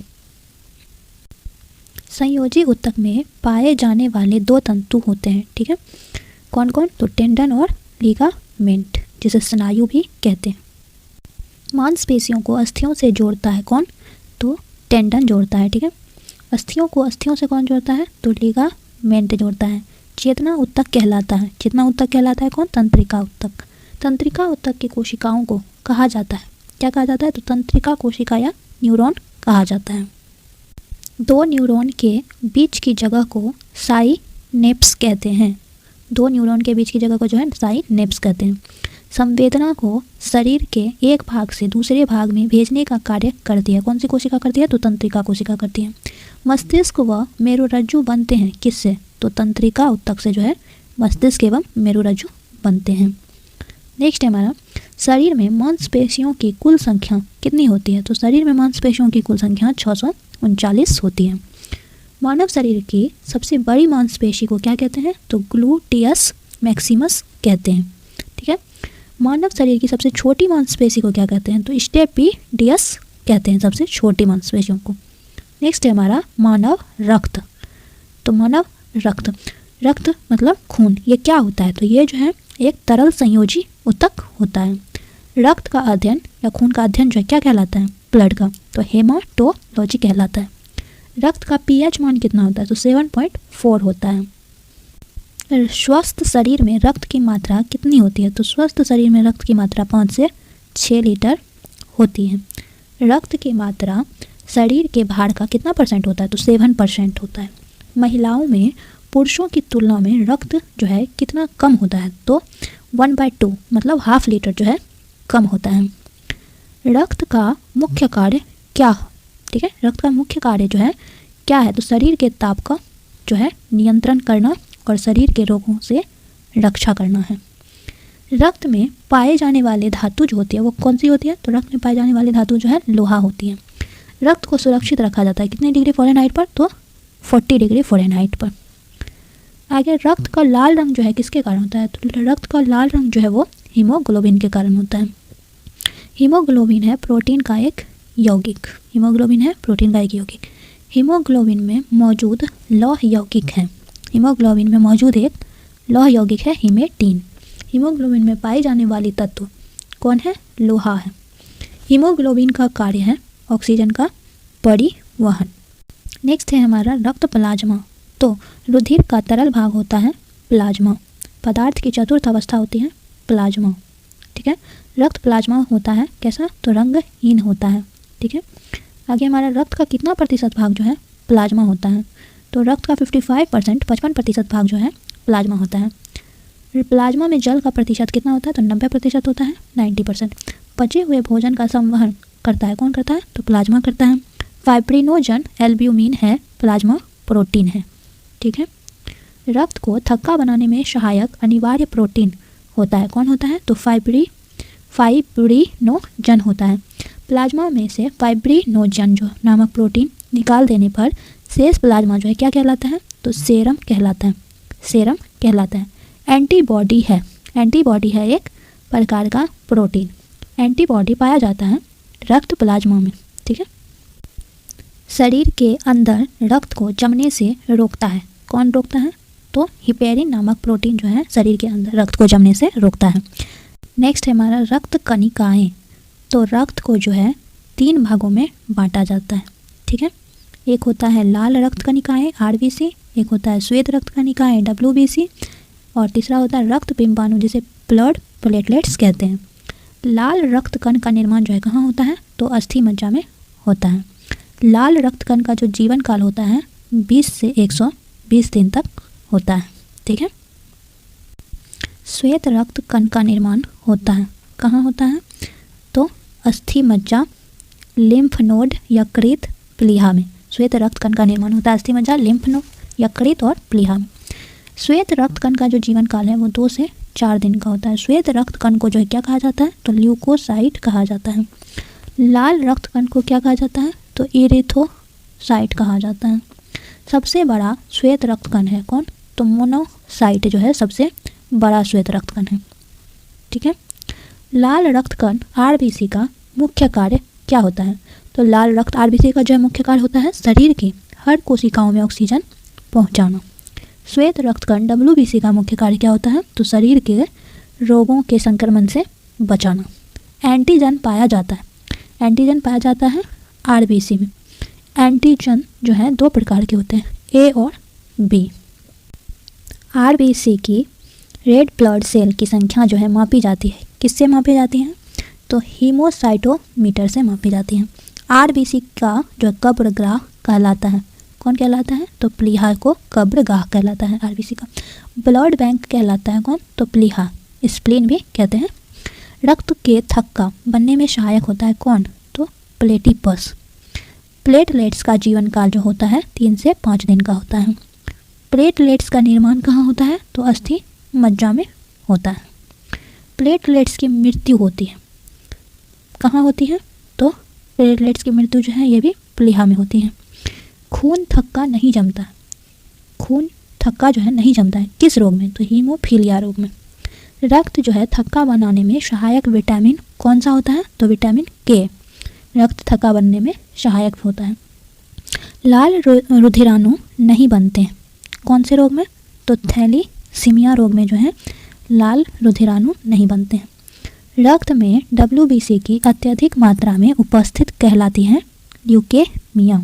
रक्त में WBC की अत्यधिक मात्रा में उपस्थिति कहलाती है ल्यूकेमिया। तो कल हम देखेंगे रक्त वर्ग समूह। ठीक है, हेलो गाइस, हम स्टार्ट करते हैं स्पीडी सामान्य विज्ञान के अगले क्लास को, जिसमें हमने रक्त कणिका तक देख लिया था। तो आपको बताना है प्लेटलेट्स का निर्माण कहाँ में होता है। आगे है हमारा रक्त वर्ग। तो रक्त समूह जो होते हैं कौन कौन होते हैं? तो A होते हैं, B और AB और O होते हैं। रक्त समूह की खोज किसने की थी? तो कार्ल लैंडस्टीनर ने की थी। कार्ल लैंडस्टीनर को जो है नोबेल पुरस्कार कब मिला था? तो 1930 में मिला था। सर्वदाता रक्त समूह कहलाता है कौन कहलाता है सर्वदाता? तो O कहलाता है। सर्वग्राही रक्त समूह कहलाता है कौन? तो सर्वग्राही कहलाता है AB। RH फैक्टर संबंधित है, किससे संबंधित है? तो RH फैक्टर जो है रक्त से संबंधित है। RH फैक्टर की खोज किसने की थी? तो RH फैक्टर की खोज जो है लैंडस्टीनर और वीनर ने की थी। कब की थी? तो 1940 में रिसस बंदर में। ठीक है, रक्त को शुद्ध करता है कौन करता है? तो रक्त को शुद्ध करता है वृक्क, किडनी। वृक्क से प्रति मिनट औसत रक्त प्रवाह होता है। कितना होता है? तो 1200 सीसी होता है। रक्त के शुद्धिकरण की प्रक्रिया है कहलाती है डायलिसिस। नेक्स्ट है हमारा रक्त परिसंचरण। तो रक्त परिसंचरण की खोज किसने की थी? रक्त परिसंचरण की खोज है विलियम हार्वे ने 1628 में की थी। शरीर में रक्त परिसंचरण करता है कौन करता है? तो हृदय करता है। रक्त में गैसों का आदान प्रदान करता है कौन? तो फेफड़ा करता है। मनुष्य का औसत रक्त दाब कितना होता है? तो 120/80 मिमी होता है, वायुमंडलीय दाब से अधिक। रक्त दाब मापने वाला यंत्र क्या कहलाता? तो रक्त दाब मापने वाला यंत्र जो है स्फिग्मोमैनोमीटर कहलाता है। रक्तचाप नियंत्रित होता है एड्रिनल ग्रंथि से। व्यक्ति के वृद्ध होने पर रक्तचाप जो है बढ़ता है। मानव शरीर में रक्त की अपर्याप्त आपूर्ति कहलाती है। क्या कहलाती है? तो इसकी मियाँ कहलाती है। नेक्स्ट हमारा पाचन तंत्र। तो मनुष्य में पाचन प्रारंभ होता है। कहाँ से प्रारंभ होता है? तो मुख से प्रारंभ होता है। मुख गुहा का पिछला भाग क्या कहलाता है? तो ग्रसनी कहलाता है। पचे भोजन का अवशोषण कहाँ होता है? तो छोटी आंत में होता है। आंत की लंबाई कितने फीट की होती है? तो 22 फीट की होती है लगभग। भोजन पचाने में सहायक कौन होता है? तो एंजाइम होता है। आमाशय से निकलने वाले जठर रस में कौन सा एंजाइम होता है? तो पेप्सिन एवं रेनिन होता है। प्रोटीन का पाचन होता है। कहाँ में होता है प्रोटीन का पाचन? तो आमाशय में होता है। प्रोटीन को पचाने वाला एंजाइम जो है कौन होता है? तो पेप्सिन होता है। दुग्ध प्रोटीन को पचाने वाला एंजाइम जो है रेनिन होता है। मनुष्य के आहार नाल की औसत लंबाई जो है कितनी होती है? तो 8 से 10 मीटर लगभग 30 फीट की होती है। आहार नाल में स्टार्च के पाचन में अंतिम उत्पाद है कौन? तो माल्टोज है। नेक्स्ट है हमारा एंजाइम। एंजाइम जो है मूलतः होते हैं, क्या होते हैं? तो मूलतः जो एंजाइम प्रोटीन होते हैं। एंजाइम की रचना होती है एमिनो अम्ल से। जैविक सिस्टम में रासायनिक क्रिया की प्रक्रिया को तेज करने में उत्तरदायी पदार्थ कौन होता है? तो एंजाइम होता है। ट्रिप्सिन, इमाइलेज, जाइमेज, लाइपेज ये सब क्या है? तो ये सब जो है एंजाइम है। प्रोटीन एवं पेप्टोन को पॉलीपेप्टाइड एवं एमिनो अम्ल में परिवर्तित करता है। कौन करता है? तो ट्रिप्सिन करता है। प्रोटीनों के पाचन में सहायक एंजाइम कौन होता है? तो ट्रिप्सिन होता है। स्टार्च को शर्करा में कौन बदलता है? तो इमाइलेज बदलता है। वसा को ग्लिसरीन में बदलता है कौन? तो लाइपेज बदलता है। ग्लूकोज को इथेनॉल में कौन बदलता है? तो जाइमेज बदलता है। लार में पाया जाने वाला एंजाइम क्या कहलाता है? तो लार में पाया जाने वाला एंजाइम को जो है टाइलिन कहते हैं। स्टार्च को माल्टोज में बदलता है कौन? तो टाइलिन बदलता है। लार सहयोग करती है किसमें? तो स्टार्च के पाचन में सहयोग करती है। नेक्स्ट है हमारा मानव शरीर। तो मानव शरीर का सबसे बड़ा अंग जो है त्वचा होता है। त्वचा का रंग किसके कारण होता है? त्वचा का रंग जो है मेलानिन के कारण होता है। त्वचा के ऊपरी सतह क्या कहलाती है? त्वचा की जो ऊपरी सतह है वो एपिडर्मिस कहलाती है। मास्टर ग्रंथि कहलाता है कौन? तो पिट्यूटरी ग्रंथि से पीयूष ग्रंथि कहते हैं, यही मास्टर ग्रंथि कहलाता है। शरीर की सबसे बड़ी हड्डी कौन कहलाती है? तो सबसे बड़ी हड्डी जो है फीमर कहलाती है, जो जांघ में होती है। शरीर की सबसे छोटी हड्डी जो है स्टेपीज कहलाती है, जो कान में होती है। सबसे मजबूत हड्डी बोलेंगे तो जबड़े की हड्डी होती है। मानव हड्डियों में सर्वाधिक मात्रा में पाया जाता है, क्या पाया जाता है? तो कैल्शियम फॉस्फेट पाया जाता है। कान में हड्डियों की कुल संख्या जो होती है कितनी होती है? तो कान में हड्डियों की कुल संख्या 6 होती है। मानव शरीर का कठोरतम भाग कौन होता है? तो दांत की शिखर की एनामल हड्डी जो है वही सबसे कठोरतम भाग होता है। अस्थियों का अध्ययन क्या कहलाता है? तो ऑस्टियोलॉजी कहलाता है। शरीर में हड्डियों की कुल संख्या कितनी है? तो तो 206 है। आगे हमारा नवजात शिशुओं में हड्डियों की संख्या कितनी होती है? तो 300 होती है। मानव खोपड़ी में हड्डियों की संख्या कितनी होती है? तो 28 होती है। मनुष्य में पसलियों की कुल संख्या कितनी होती है? तो 12 जोड़ी होती है। शरीर में मांसपेशियों की कुल संख्या कितनी होती है? तो 639 होती है। उपास्थि पाया जाता है, कहाँ पाया जाता है उपास्थि? तो ये जो है नाक में पाया जाता है। शरीर में एमिनो अम्ल की कुल संख्या कितनी होती है? तो 20 होती है। मानव शरीर में जल की मात्रा कितनी प्रतिशत होती है? तो 65 से 80% होती है। शरीर की सबसे छोटी ग्रंथि कौन होती है? तो पिट्यूटरी ग्रंथि होती है। मानव शरीर का सबसे कठोरतम भाग होता है, कौन होता है? तो इनामेल होता है, दांत के ऊपरी परत। टिबिया नामक हड्डी कहाँ पाई जाती है? तो टांग में पाई जाती है। आगे हमारा मानव शरीर का वह अंग जिसमें हड्डियों की संख्या सर्वाधिक होती है, तो वह अंग कौन है? तो वह है उंगली।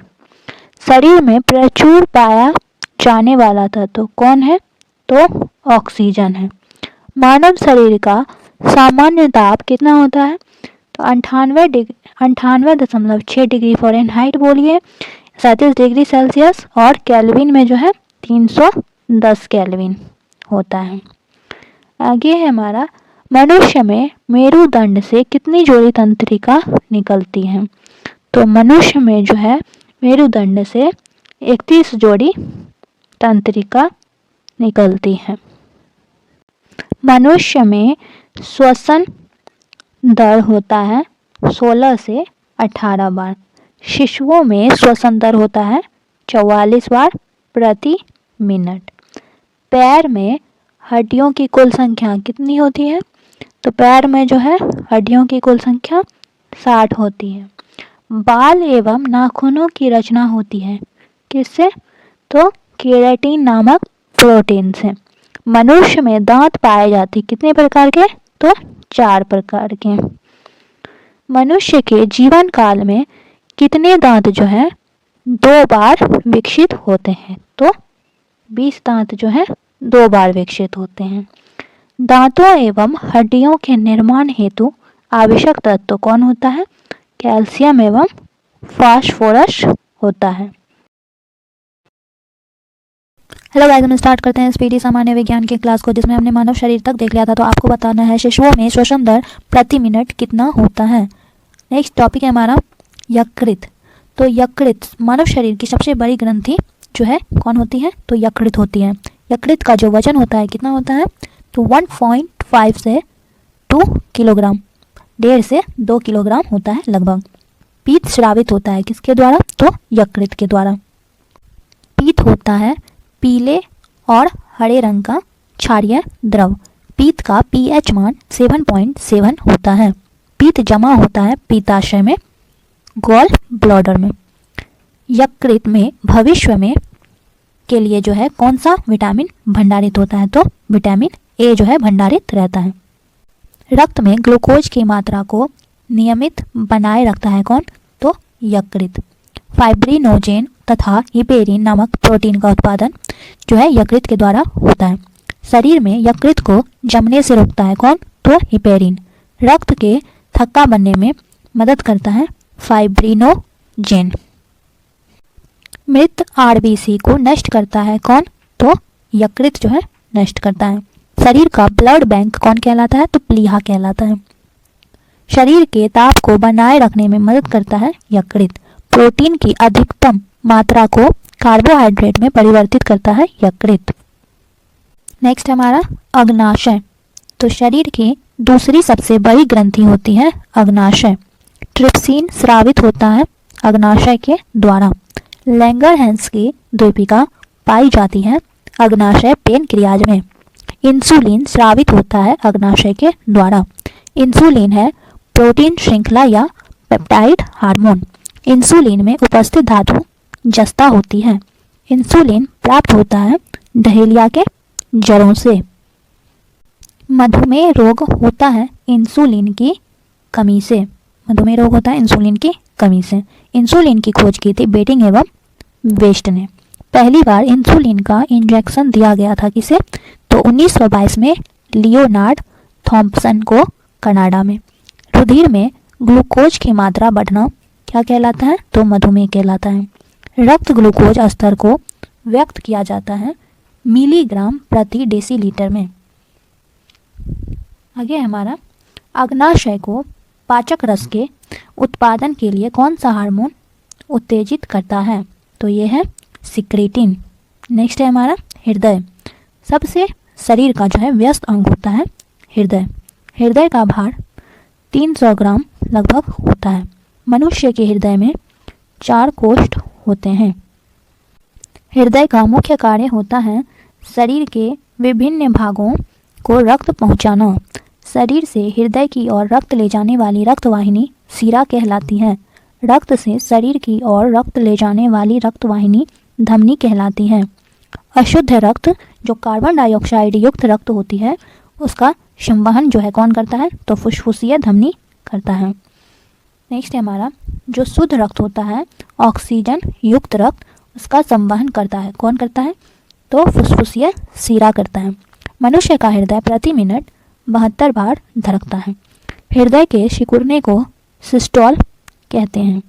हृदय के फैलने को जो है डायस्टोल कहते हैं। सामान्यतः नाड़ी का स्पंदन दर बराबर होता है हृदय के धड़कने के दर के। हृदय की धड़कन को नियंत्रित करने वाले हार्मोन कौन होते हैं? तो थायरॉक्सिन एवं एड्रीनेलिन होते हैं। जीवन रक्षक हार्मोन कहते हैं एड्रीनल को। हृदय घात हार्ट अटैक का कारण जो है वो शरीर में कोलेस्ट्रॉल की अधिकता से होती है। हार्ट अटैक का कारण। हृदय की धड़कन पर नियंत्रण के लिए आवश्यक तत्व है पोटेशियम। हृदय स्पंदन को नियंत्रित करता है पेसमेकर। आगे हमारा जराविक सेवन जो है क्या है? तो जराविक सेवन जो है ये कृत्रिम हृदय है। हृदय का पहला प्रतिस्थापन किया था किसने? तो डॉक्टर क्रिश्चियन बर्नार्ड द्वारा। भारत में प्रथम बार हृदय का सफल प्रत्यारोपण करने का श्रेय जाता है डॉक्टर पी वेणुगोपाल को। हृदय संबंधी बीमारियों का पता लगाया जाता है इलेक्ट्रोकार्डियोग्राम ECG के द्वारा। हृदय की ध्वनि सुनने के लिए प्रयोग किया जाता है स्टेथोस्कोप का। हृदय जो है प्रति मिनट रक्त पंप करता है 5 से 6 लीटर। नेक्स्ट है हमारा वृक्क किडनी। मनुष्य एवं स्तनधारियों के मुख्य उत्सर्जी अंग जो है होते हैं किडनी वृक्क। वृक्क का बाहरी भाग जो है कहलाता है कॉर्टेक्स। वृक्क का भीतरी भाग मेडुला कहलाता है। वृक्क का वजन 140 ग्राम होता है। वृक्क की कार्यात्मक इकाई नेफ्रॉन को कहते हैं। मूत्र का निर्माण वृक्क में होता है। मूत्र का pH मान जो है 6 होता है जो कि अम्लीय होता है।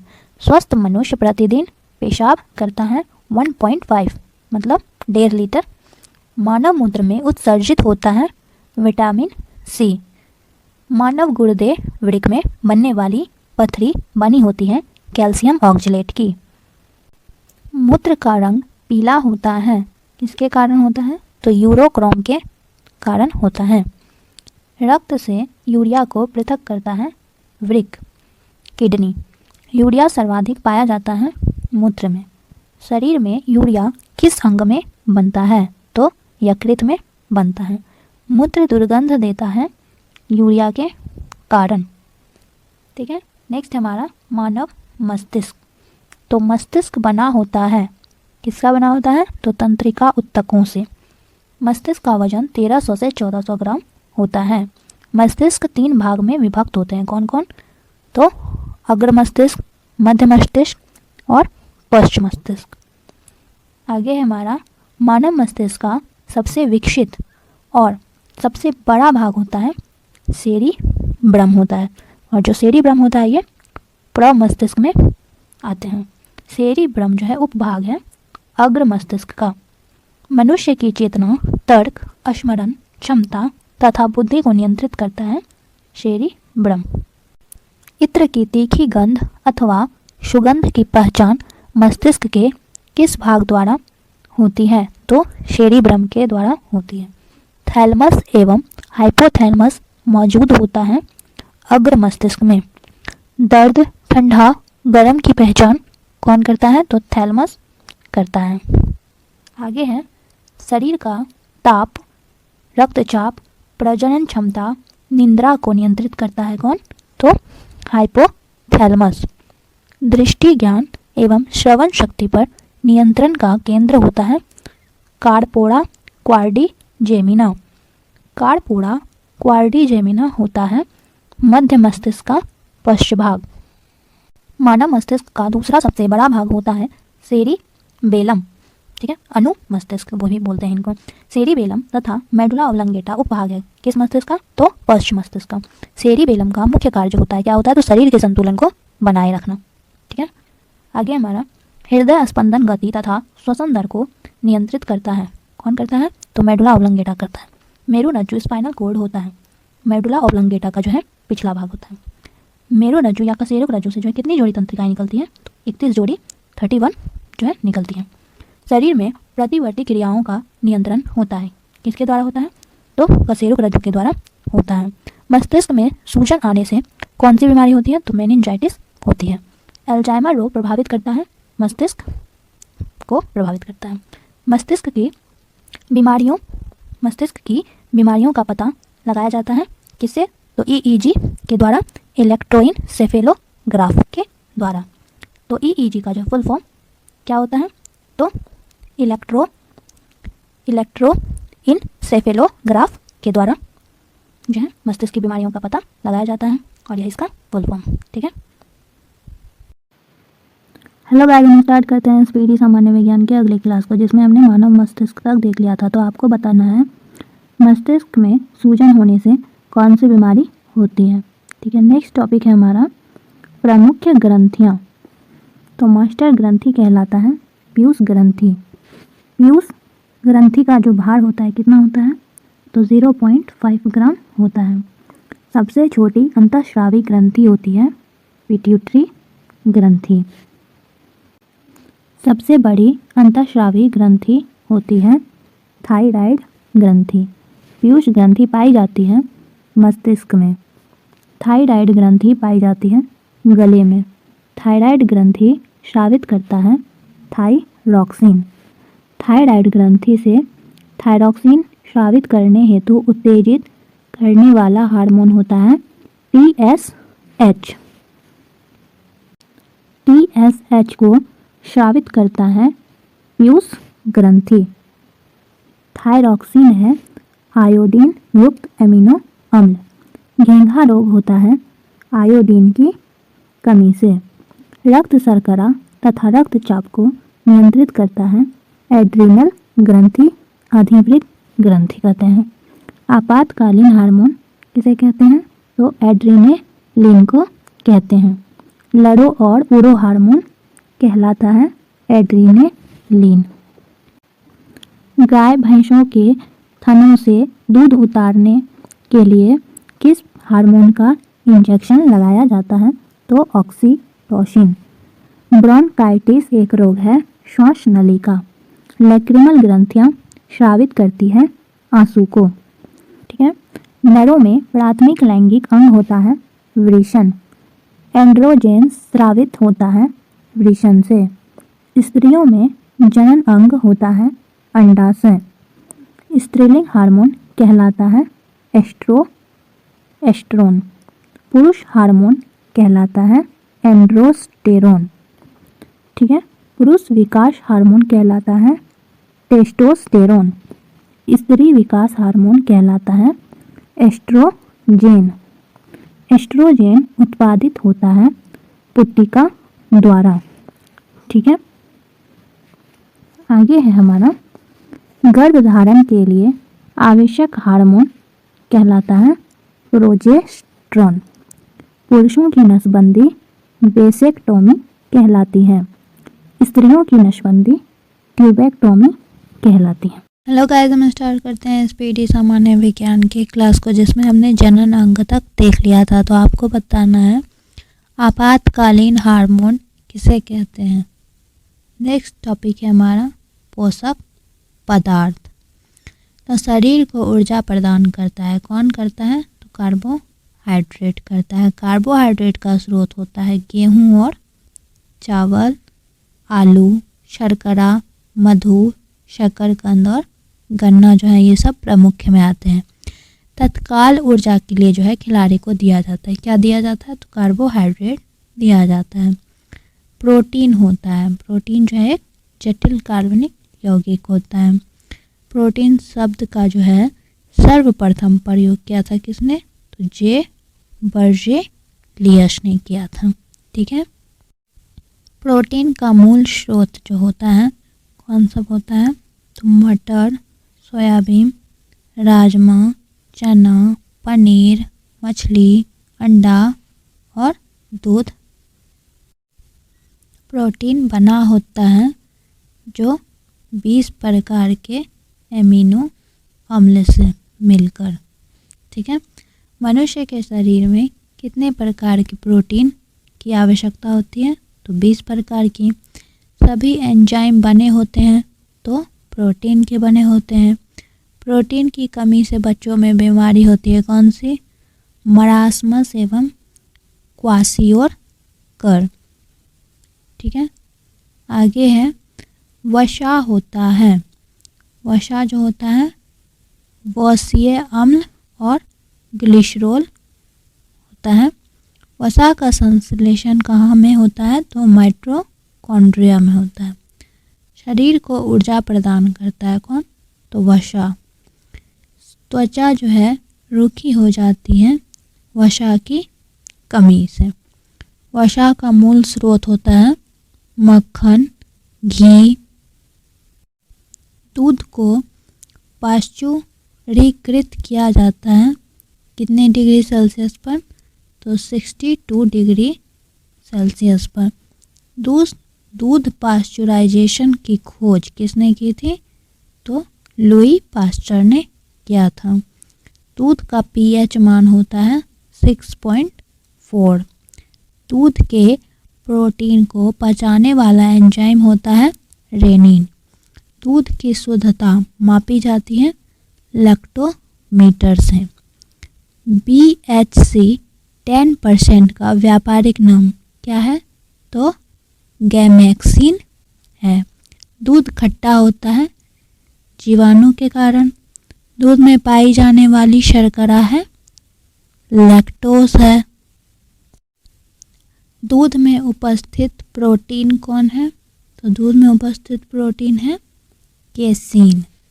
दूध से दही बनने में सहायक बैक्टीरिया है लैक्टोबैसिलस बैक्टीरिया। घी और दूध का पीला रंग का कारण होता है कैरोटीन। घी में वसा की मात्रा होती है 99%।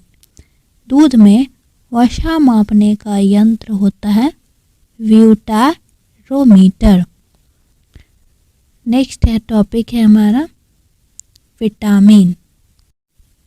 तो विटामिन होता है जटिल कार्बनिक यौगिक। विटामिन की खोज की थी किसने, तो फंक ने। जल में घुलनशील विटामिन होते हैं बी तथा सी। वसा में घुलनशील विटामिन होते हैं ए, डी, ई, के। एडेक बोल सकते हैं एडेक। विटामिन ए तथा बी की खोज किसने की थी, तो मैकुलन ने की थी, ए और बी दोनों की। विटामिन सी की खोज की थी किसने, तो हॉलकट ने। विटामिन डी की खोज की थी हॉपकिंस ने।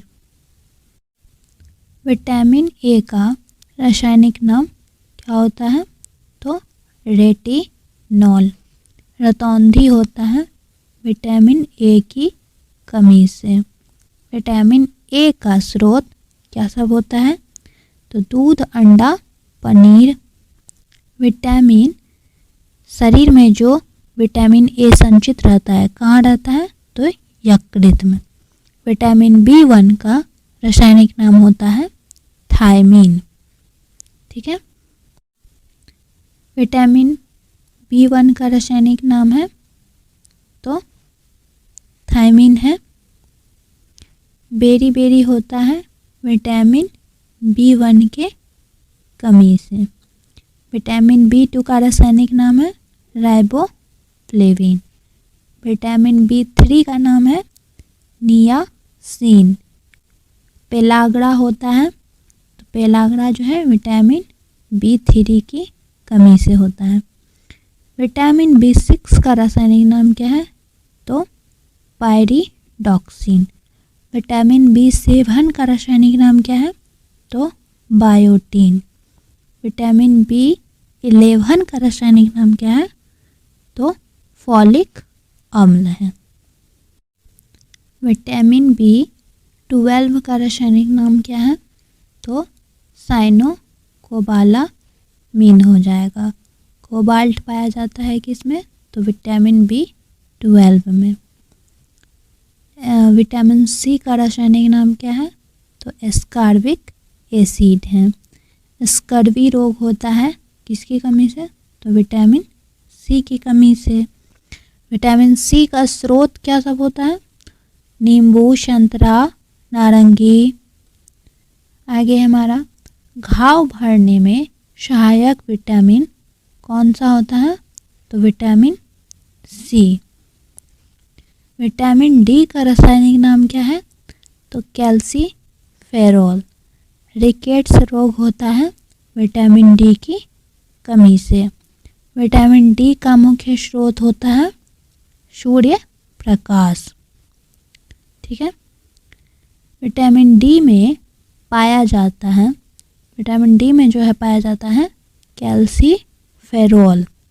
विटामिन E का रासायनिक नाम क्या है तो टोकोफेरॉल। विटामिन E की कमी से होने वाला रोग जनन क्षमता में कमी। विटामिन K का रासायनिक नाम क्या है तो फिलोक्विनोन। ठीक है। आगे हमारा रुधिर अस्कंदन में सहायक होता है कौन सा विटामिन तो विटामिन K। रक्त के थक्का बनने में सहायक विटामिन कौन है तो विटामिन K। किस विटामिन का संश्लेषण मानव शरीर में होता है तो विटामिन D और K का। मछली के लीवर ऑयल में प्रचुरता होती है किस विटामिन की विटामिन A और D की। मछली के जो लीवर ऑयल में प्रचुरता होती है तो वो विटामिन A और D दोनों की होती है। ठीक है। नेक्स्ट टॉपिक है हमारा जीवाणु जनित रोग। ठीक है। तो सारे रोग वाले जो हैं हम नेक्स्ट क्लास में देखेंगे। ठीक है।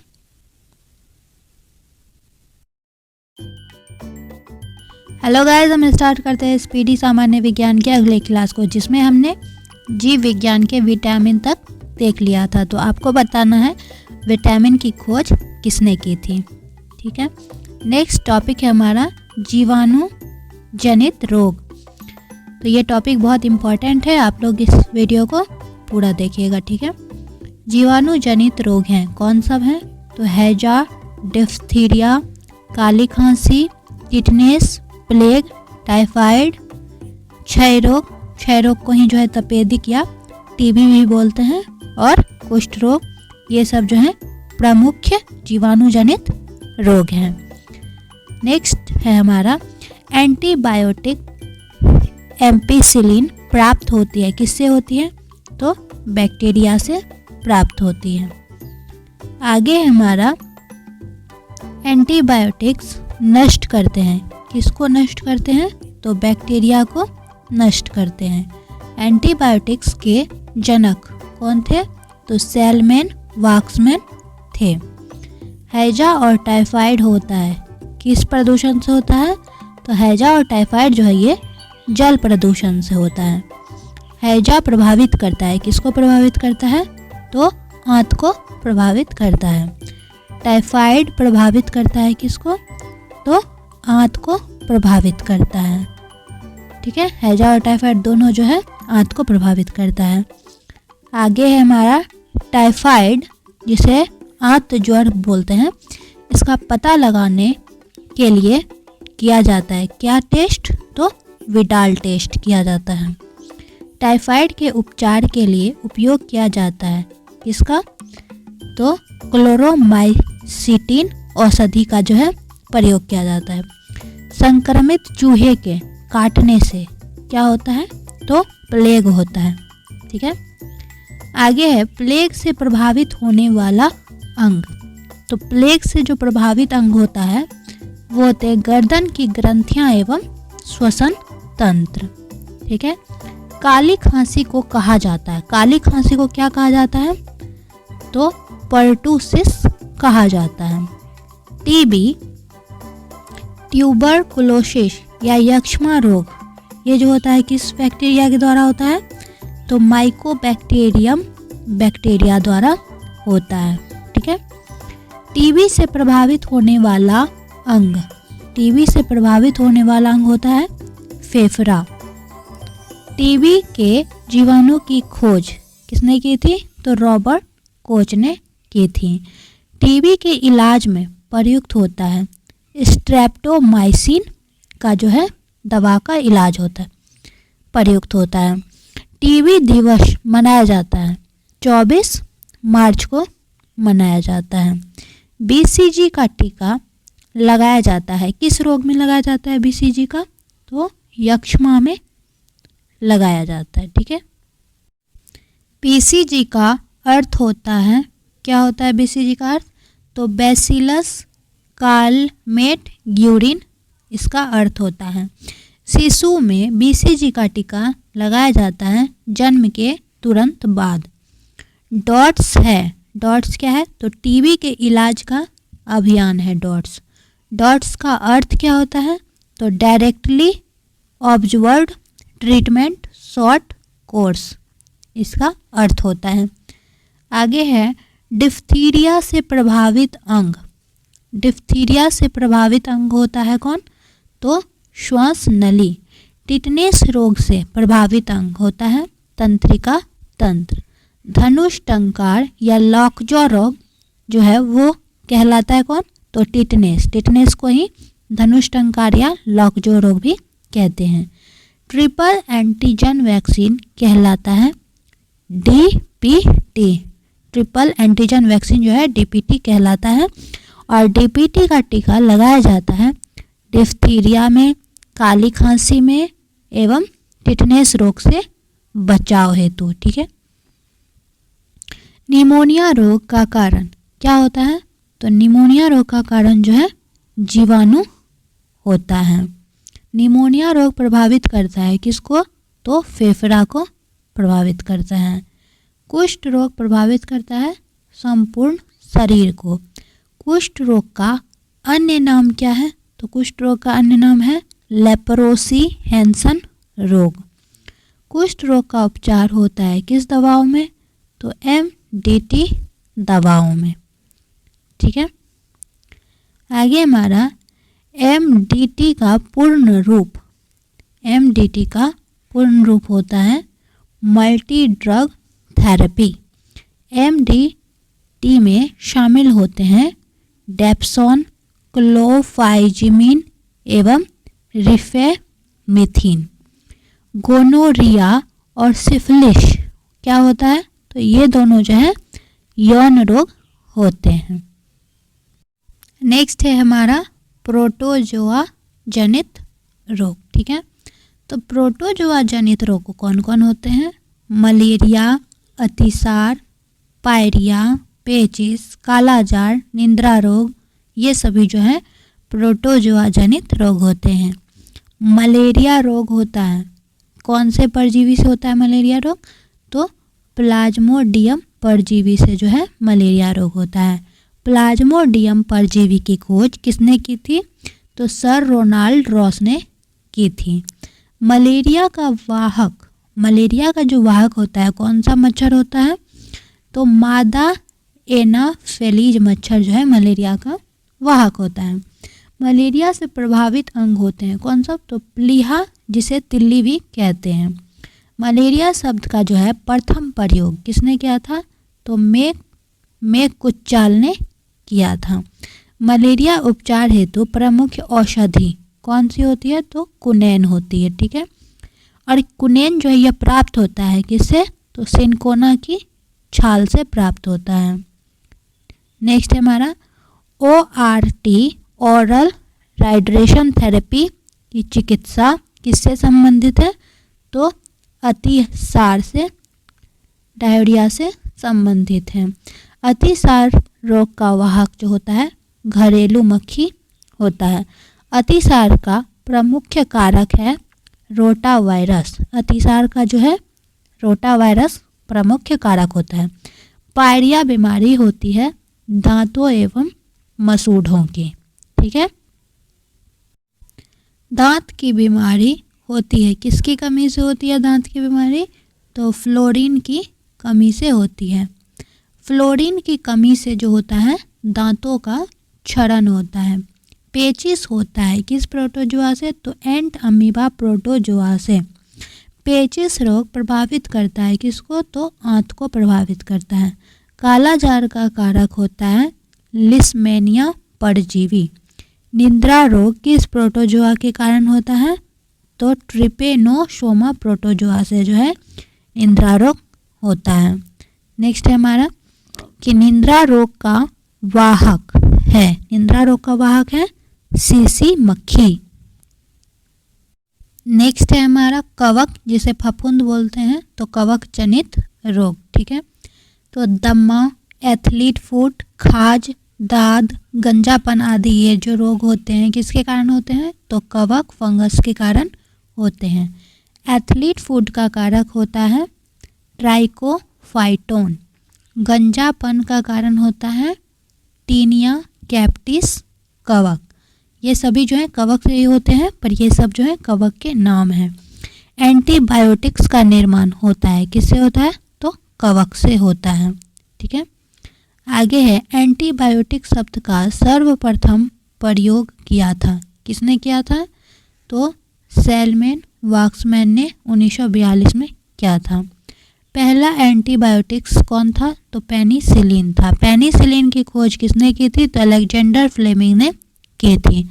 दर्द निवारक दवाएं कहलाती हैं, एनाल्जेसिक जो है दर्द निवारक दवाएं कहलाती हैं। नेक्स्ट टॉपिक हमारा विषाणु जनित रोग, ठीक है। तो विषाणु जनित रोग कौन सा है?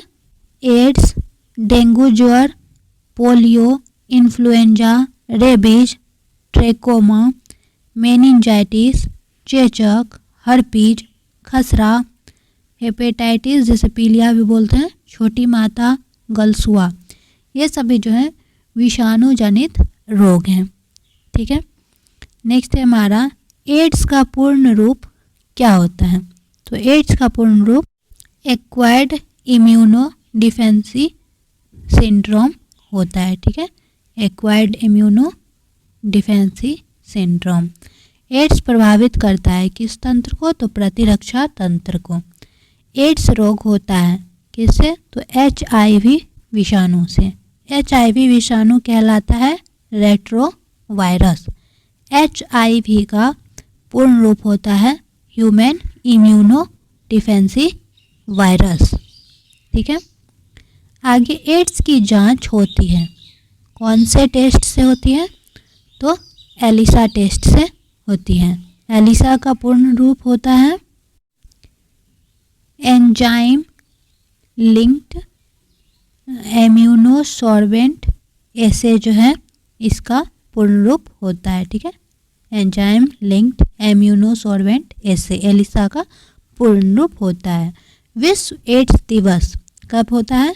तो 1 दिसंबर को। पोलियो की टीका की खोज किसने की थी? तो जोनास साल्क ने की थी।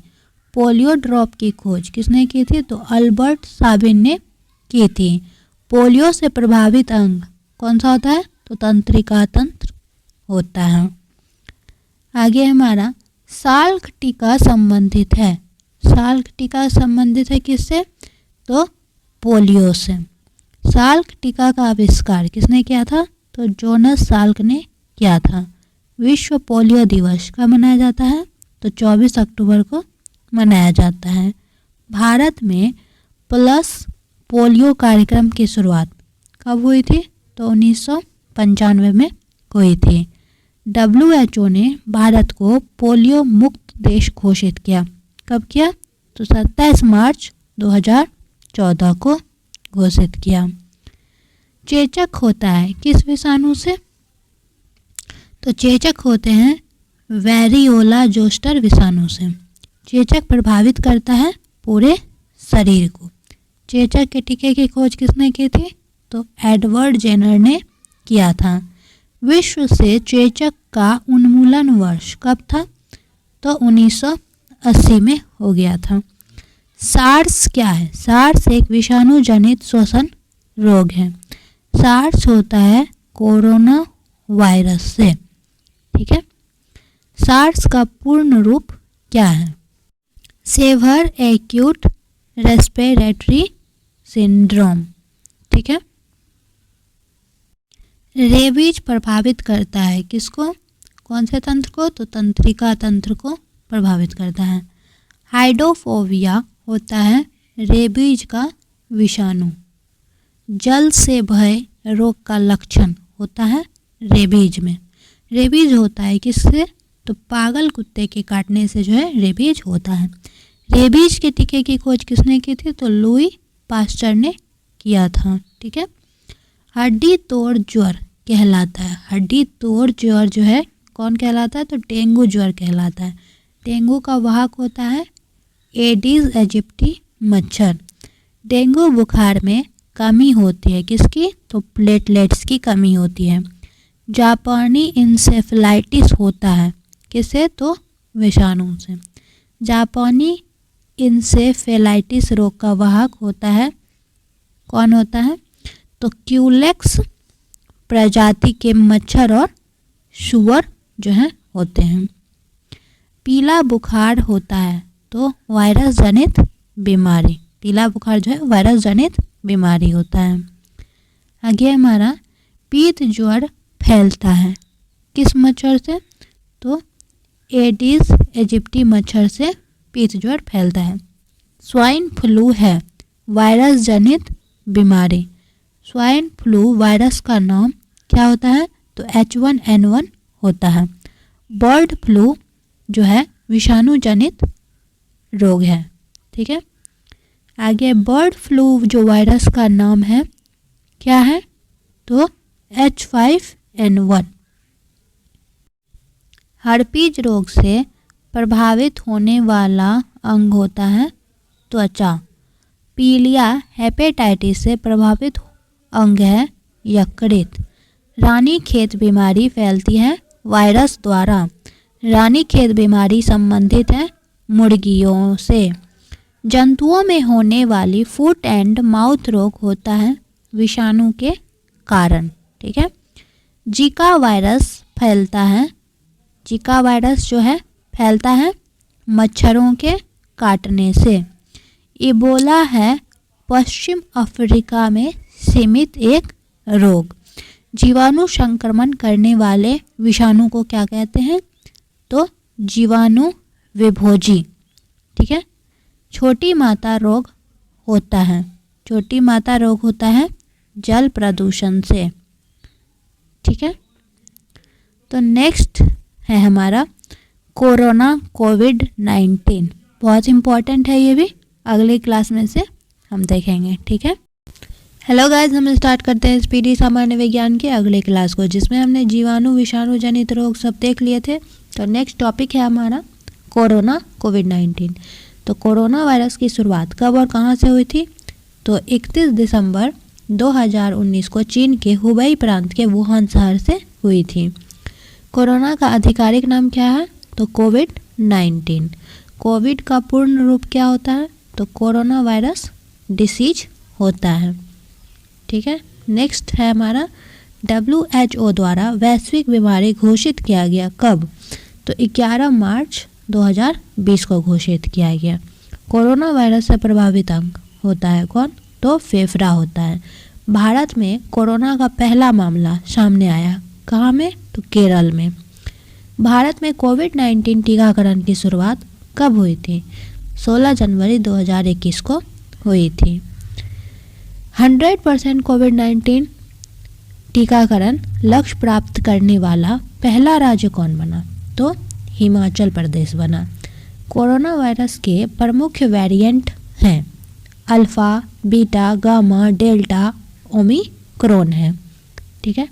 डेल्टा वेरिएंट का प्रथम प्रमाण कहाँ मिला? तो डेल्टा वेरिएंट का जो प्रथम प्रमाण है भारत में मिला। ओमिक्रॉन का प्रथम प्रमाण कहाँ मिला? तो दक्षिण अफ्रीका में मिला। नेक्स्ट है हमारा कृमि जनित रोग। ठीक है। तो प्रमुख कृमि जनित रोग कौन सा होते हैं? Filaria, टीनिएसिस, ascariasis. फाइलेरिया रोग होता है कौन से कृमि से? तो वाउचेरिया कृमि से होता है। फाइलेरिया कृमि का संचारण किसके द्वारा होता है? तो मादा क्यूलेक्स मच्छरों द्वारा होता है। हाथी पांव रोग कहलाता है। हाथी पांव जो रोग है वो क्या कहलाता है? वो फाइलेरिया कहलाता है। टीनिएसिस रोग होता है टीनिया सोलियम परजीवी से होता है। एस्केरियासिस रोग का कारण है एस्केरिस लुम्ब्रिकाइडिस नामक निम्टोड। ठीक है। नेक्स्ट है हमारा वंशागत आनुवंशिक रोग। ठीक है। तो आनुवंशिक रोग में कौन सब आते हैं? वर्णांधता, हीमोफीलिया, थैलेसीमिया और विशलन रोग, ये सब प्रमुख हैं। वर्णांधता में रोगी को किस रंग को पहचानने की क्षमता नहीं होती है? तो लाल और हरे रंग को जो है पहचानने की क्षमता नहीं होती है। सर्वप्रथम मनुष्यों में वर्णांधता का वर्णन किया किसने? तो हेरनर ने 1876 में। रक्त का थक्का नहीं जमता है किसमें नहीं जमता है? तो हीमोफीलिया में नहीं जमता है। शाही बीमारी कहलाता है कौन? तो हीमोफीलिया को ही शाही बीमारी बोलते हैं। थैलेसीमिया प्रभावित करता है किसको? तो रक्त को। विल्सन रोग है, विल्सन रोग जो है दुर्लभ आनुवंशिक विकार होता है। ये विल्सन रोग में शरीर में अत्यधिक मात्रा में संचय होता है किसका? कॉपर का। ठीक है। नेक्स्ट है हमारा आँखों के से संबंधित रोग। आँखों से संबंधित रोग, आँखों के संबंधित प्रमुख रोग में कौन कौन आते हैं? तो वर्णांधता आते हैं, निकट दृष्टि दोष, दूर दृष्टि दोष, जरा दृष्टि दोष, अबिंदुकता, ट्रैकोमा, ग्लूकोमा, ये सभी जो है आते हैं। आँखों के उपचार करने वाला क्या कहलाता है? तो ऑफ्थोल्मोलॉजिस्ट कहलाता है। ट्रैकोमा और ग्लूकोमा बीमारी है कहाँ की? तो आँखों की बीमारी है। ठीक है। निकट दृष्टि दोष जिसे मायोपिया भी कहा जाता है, इसमें क्या होता है? तो इसमें जो है निकट की वस्तु साफ दिखाई देती है पर दूर की वस्तु नहीं दिखाई देती है निकट दृष्टि दोष में। निकट दृष्टि दोष के उपचार के लिए प्रयोग किया जाता है किस लेंस का? तो अवतल लेंस का। दूर दृष्टि दोष को क्या कहा जाता है? तो हाइपर मायोपिया भी कहा जाता है। दूर दृष्टि दोष में जो है दूर की वस्तु साफ दिखाई देती है पर निकट की वस्तु नहीं दिखाई देती है। ठीक है। दूर दृष्टि दोष के उपचार के लिए प्रयोग किया जाता है, किसका प्रयोग किया जाता है? तो उत्तल लेंस का प्रयोग किया जाता है। खड़ी एवं आड़ी लाइनों में अंतर नहीं कर पाता है कौन सा व्यक्ति? तो जो अबिंदुकता रोग से ग्रसित व्यक्ति होता है वो नहीं कर पाता है। अबिंदुकता के उपचार के लिए प्रयोग किया जाता है कौन सा लेंस का? तो बेलनाकार लेंस का। जरा दृष्टि दोष से ग्रसित व्यक्ति को पास और दूर दोनों स्थान की वस्तु जो है आसानी से नहीं दिखाई देता है। जरा दृष्टि दोष के निवारण के लिए प्रयोग किया जाता है द्विफोक्सी लेंस का।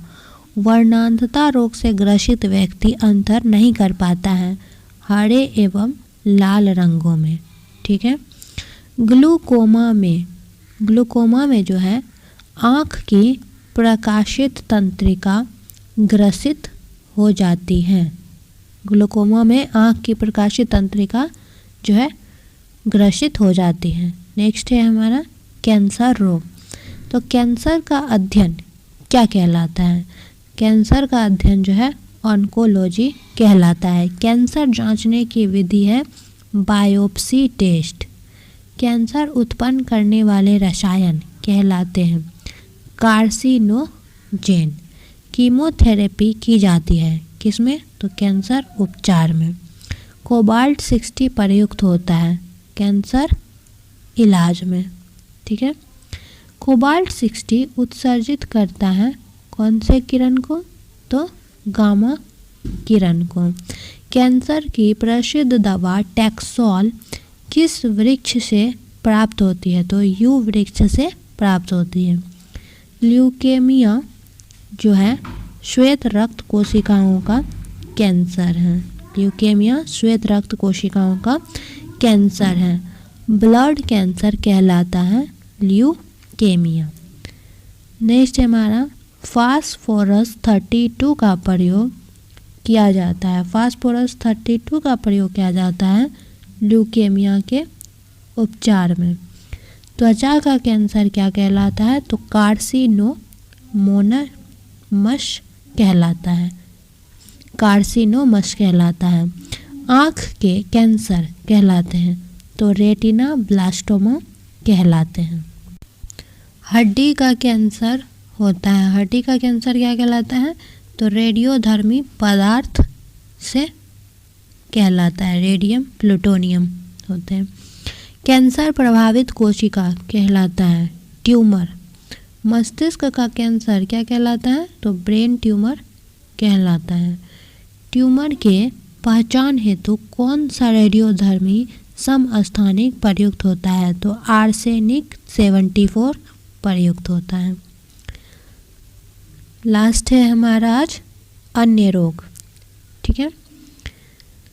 तो ग्वाइटर, घेंघा या गंडमाला रोग होता है किसकी कमी के कारण? तो आयोडीन की कमी के कारण। मिनीमाता रोग शरीर में किस धातु की अधिकता विषाक्तता के कारण होता है? तो पारा के कारण। मिनीमाता रोग से प्रभावित अंग होता है तंत्रिका तंत्र। मिनीमाता रोग सर्वप्रथम पाया गया कहाँ में? तो जापान में। ठीक है। एनीमिया रोग होता है किसकी कमी से? तो लोहे की कमी से। एनीमिया रक्त अल्पता रोग होता है। एनीमिया जो है होता है हीमोग्लोबिन की कमी के कारण। सूखा रोग रिकेट्स बोलते हैं प्रभावित करता है किसको? कंकाल तंत्र को। मस्तिष्क का एक विकार है अल्जाइमर। कुपोषण होता है प्रोटीन की कमी के कारण। बच्चों में क्वासियोरकर और मरासमस बीमारी होती है किसकी कमी से? तो प्रोटीन की कमी से। बच्चों का मानसिक एवं शारीरिक विकार अवरुद्ध हो जाता है थायरॉक्सिन की कमी से। ठीक है। मनुष्य में बुढ़ापा किस ग्रंथि के लुप्त हो जाने के कारण आता है? तो थाइमस ग्रंथि के लुप्त हो जाने के कारण। मेनिंजाइटिस रोग प्रभावित अंग होता है मस्तिष्क। सिलिकोसिस रोग संबंधित है किससे? तो फेफड़ा से। इटाई जो जल में किसकी अधिकता के कारण होता है? तो कैडमियम धातु के कारण। ठीक है। ब्लू बेबी सिंड्रोम नामक बीमारी होती है पेयजल में नाइट्रेट की अधिकता के कारण। नेक्स्ट है हमारा ग्लूकोज, यूरिया, कोलेस्ट्रॉल आदि का पता लगाने के लिए प्रयोग किया जाता है ऑटो एनालाइजर का। मृत शरीर की जांच या पोस्टमार्टम क्या कहलाता है? तो ऑटोप्सी कहलाता है। पॉलिश युक्त चावल के सेवन से किस बीमारी के रोग होने की संभावना होती है? तो बेरी। हृदय की धड़कन किस तत्व द्वारा नियंत्रित की जाती है? तो पोटेशियम अल्पता है। निम्न रक्तचाप। कोयला खनन उद्योग में कार्यरत श्रमिक किस रोग से ग्रसित होते हैं? तो फुसफुस धूलमीयता से ग्रसित होते हैं। एनोस्मिया रोग किससे संबंधित है? तो सूंघने की शक्ति में कमी से। ठीक है। एपिडर्मिक रोग संबंधित है। किससे संबंधित है? तो त्वचा से संबंधित है। ब्राइटस रोग प्रभावित करता है गुर्दा को। स्प्लेंडिलाइटिस प्रभावित करता है, ये किसको करता है? तो मेरुदंड को। MRI प्रयुक्त होता है संपूर्ण शरीर में असामान्य विकृति का पता लगाने में प्रयुक्त होता है। ठीक है। MMR का टीका लगाया जाता है। किस में लगाया जाता है? तो खसरा में लगाया जाता है, गलसुआ और रूबेला की बीमारी में लगाया जाता है। ठीक है। MRI का फुल फॉर्म क्या होता है? तो MRI का फुल फॉर्म होता है मैग्नेटिक रिजोनेंस इमेजिंग। यहाँ पर गलत दे दिया है EEG। ठीक है। BMD परीक्षण किसकी पहचान के लिए किया जाता है? तो अस्थिरंध्रता ऑस्टियोपोरोसिस के लिए किया जाता है। ऑस्टियोपोरोसिस से प्रभावित होता है कौन? तो हड्डी प्रभावित होती है, हड्डियाँ। रोग फैलाने वाले कीड़े जो हैं क्या कहलाते हैं? तो रोग फैलाने वाले कीड़े जो हैं वाहक कहलाते हैं। रक्त में यूरिक अम्ल की अधिकता से होता है क्या होता है? तो गठिया होता है। गठिया रोग प्रभावित करता है किसको? तो जोड़ को प्रभावित करता है। सिरोसिस रोग प्रभावित करता है किसको? तो सिरोसिस रोग प्रभावित करता है जिगर को। घाव से निकलने वाला सफ़ेद द्रव क्या कहलाता है? तो मवाद कहलाता है। ल्यूकोडर्मा विटिलिगो है क्या है? त्वचा रोग है। ठीक है। कानों के पर्दों की जांच किस उपकरण का प्रयोग किया जाता है? तो ओटोस्कोप में। ठीक है। गुर्दे की पथरी होती है तो कैल्शियम ऑक्सीलेट में। ठीक है।